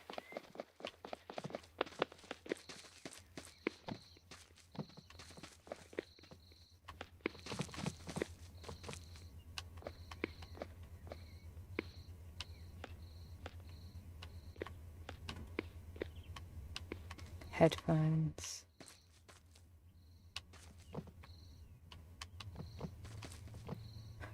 Oh, wow. I'm gonna get that. That's a thing that's happening. Go put that on right now. Growing vegetables for the commune. Indeed.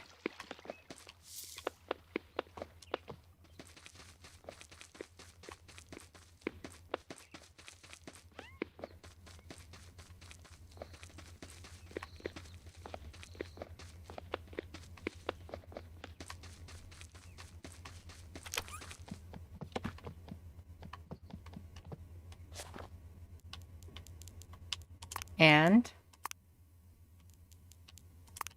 we have a base cat shirt.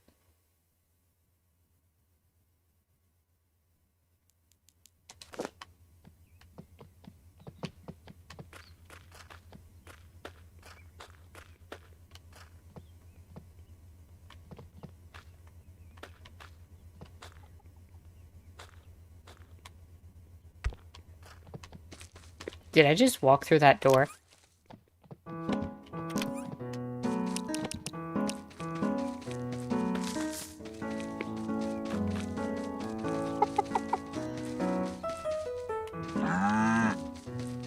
Nice.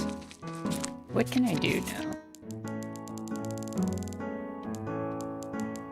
I can...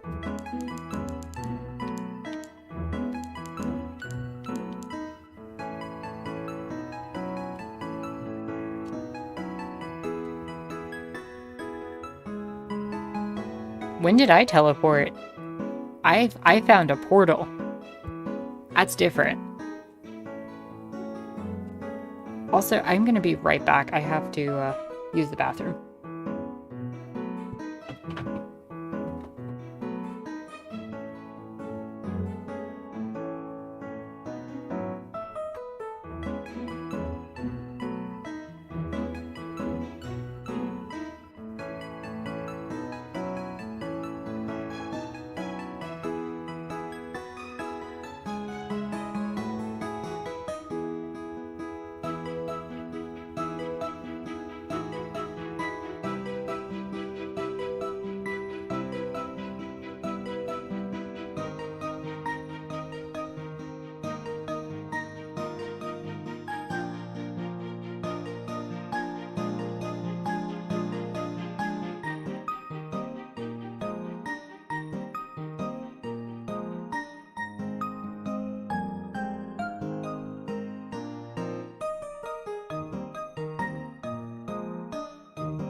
Self-care is best care.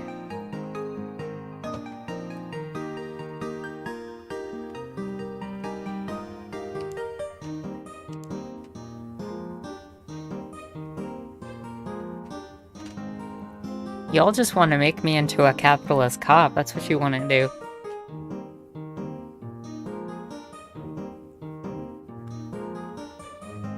But I will tell you this much. There is more validity to me being called a capitalist cop in this game than voter fraud.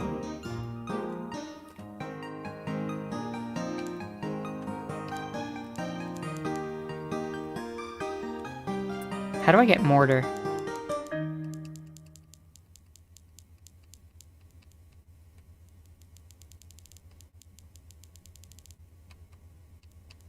Do I just buy mortar?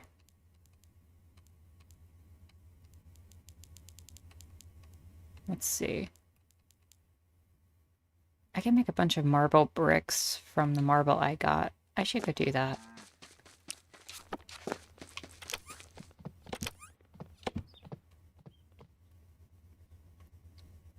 There's raw marble. Where's the rest of the marble? Limestone. There's the rest of the marble. There are indeed more confirmed cases of Tara being a cop. I mean, do you see the outfit I wear in Among Us? That's not for play. The truth is, I was the imposter the whole time. Wahaha.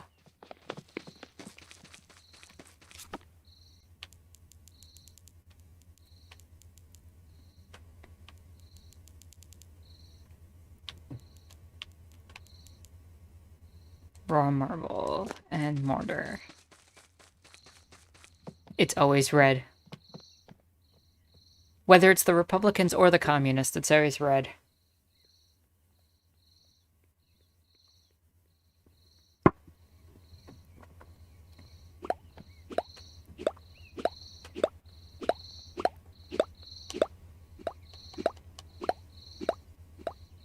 I don't know. Doug's kind of sus right now, pointing a lot of fingers.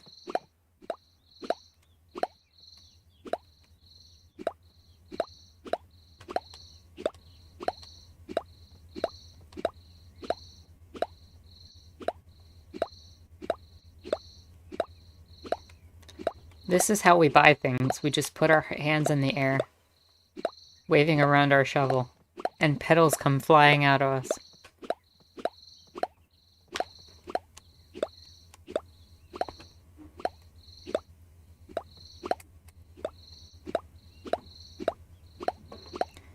Well, you had to know I was a cop when I started defending politicians.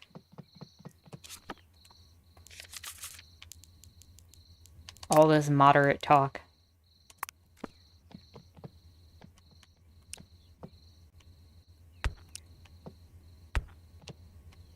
Are we not assembling the marble? We are constructing. Do I have a construction table at the house?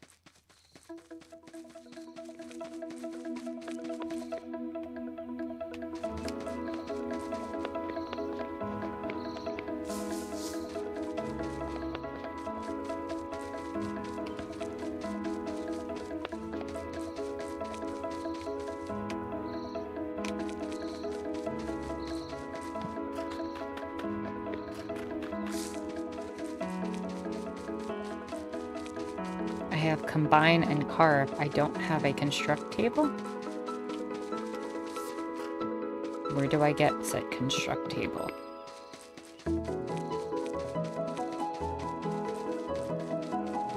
The rules of this world make no sense. You need a special table for constructing things versus assembling things.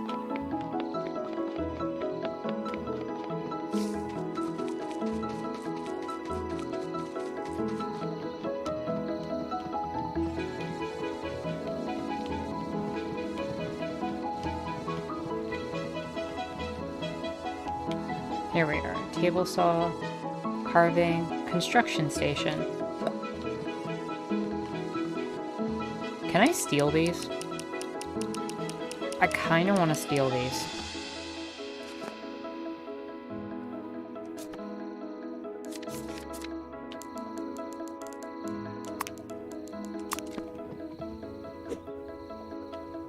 No, I can't. I cannot seize the means of production. The game won't let me. Doug, same thought at same time, right?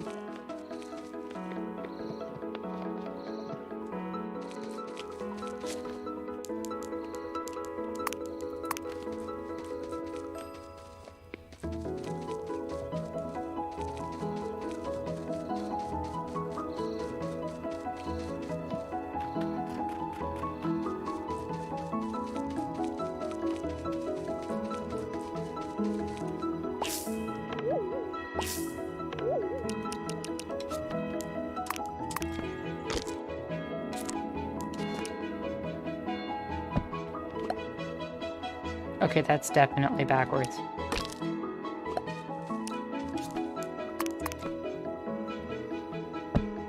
There we go.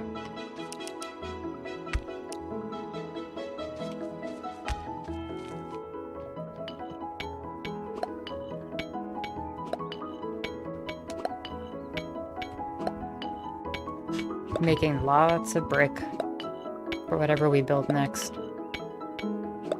Make something really nice out of marble.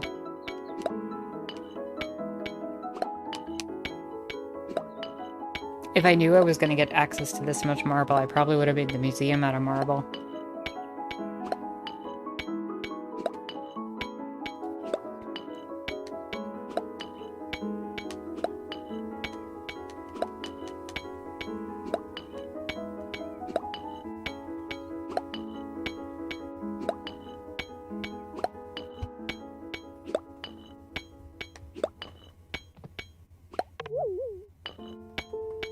King John, if you're still here, how's Cyberpunk going?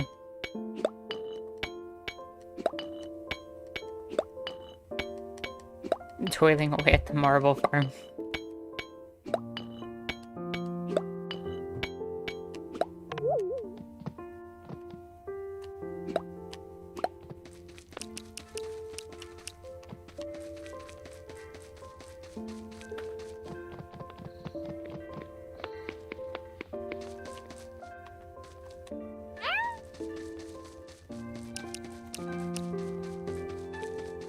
That is so much faster than making things out of stone.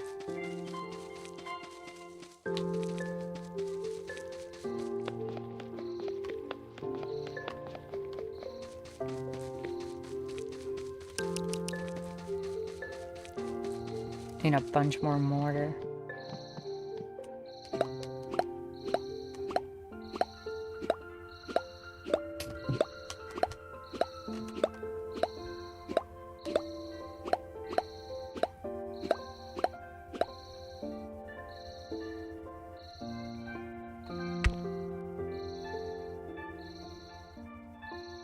Wait, what just happened?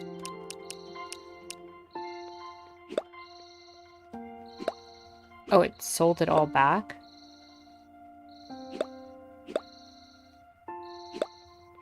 I wish there was like a buy multiple option.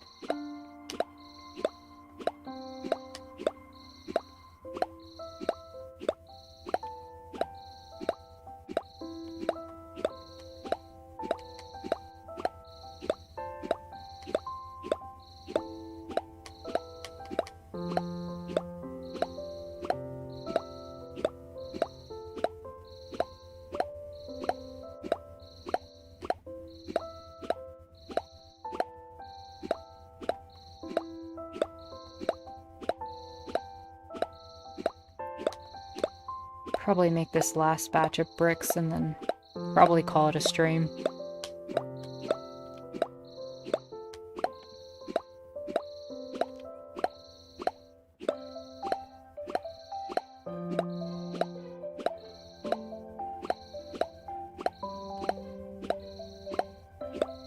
Good thing I got all that money from all those watermelons that Skylar had me plant. I hope the pumpkins bring in a good amount of money too.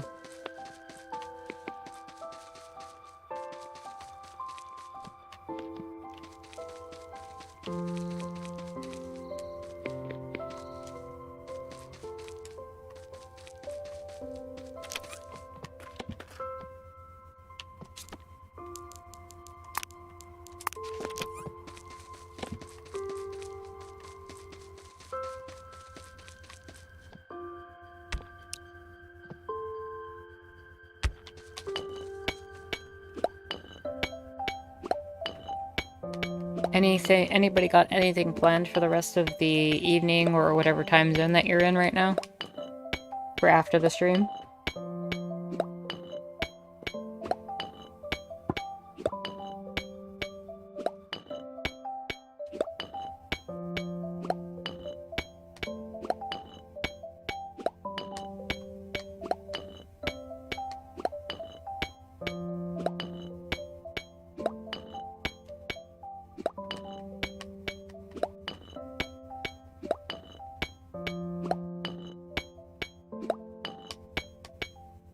Or any games anybody's been playing recently that have been cool?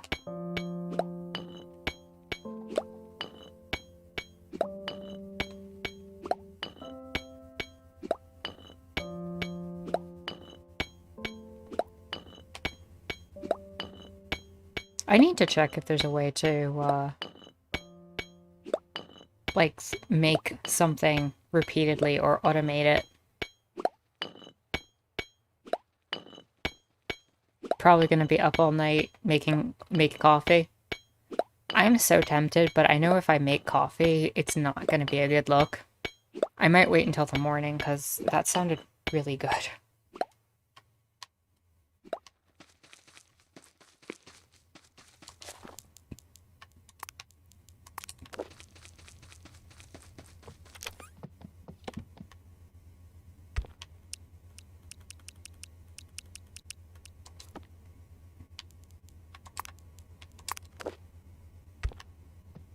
Nice. Well, looks like our pumpkins are going well. And you have to practice music before heading off to bed so you can work in the morning. Well, I hope your music goes well.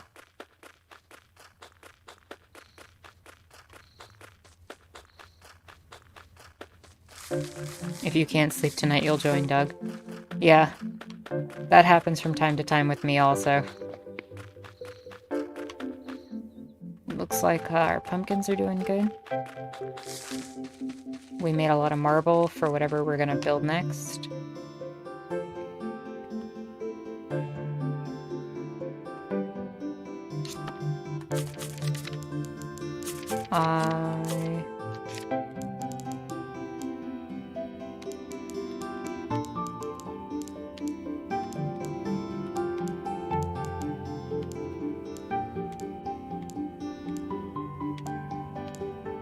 I gotta see if there's a way to check what quests I already have, because I want to see if I can get that quest from Leaf in order to,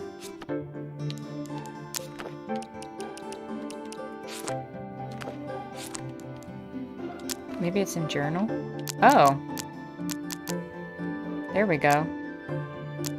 No, I don't have that quest.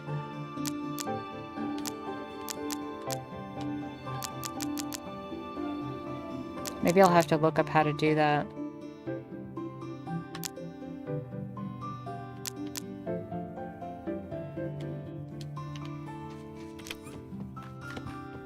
In any case, I think I am going to wrap up. Thank you all for coming out. It was really fun just spending a nice chill evening with you all. And anyone who's already left, you know, and if you're watching the rest of this, thanks again. It's been really nice to have these Sundays. Honestly. Like, it really has. Just spending time with people, doing something together. So thank you all for really making my Sunday special, honestly.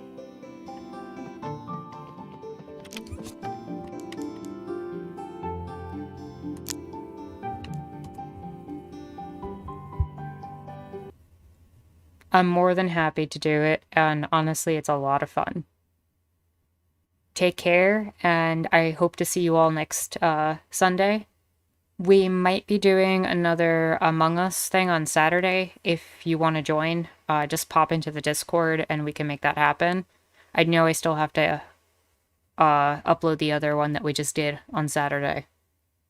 And when we hit 250 subscribers, we'll talk about doing something. Thanks again for coming out, and I hope you all have a good night or time zone or wherever you are.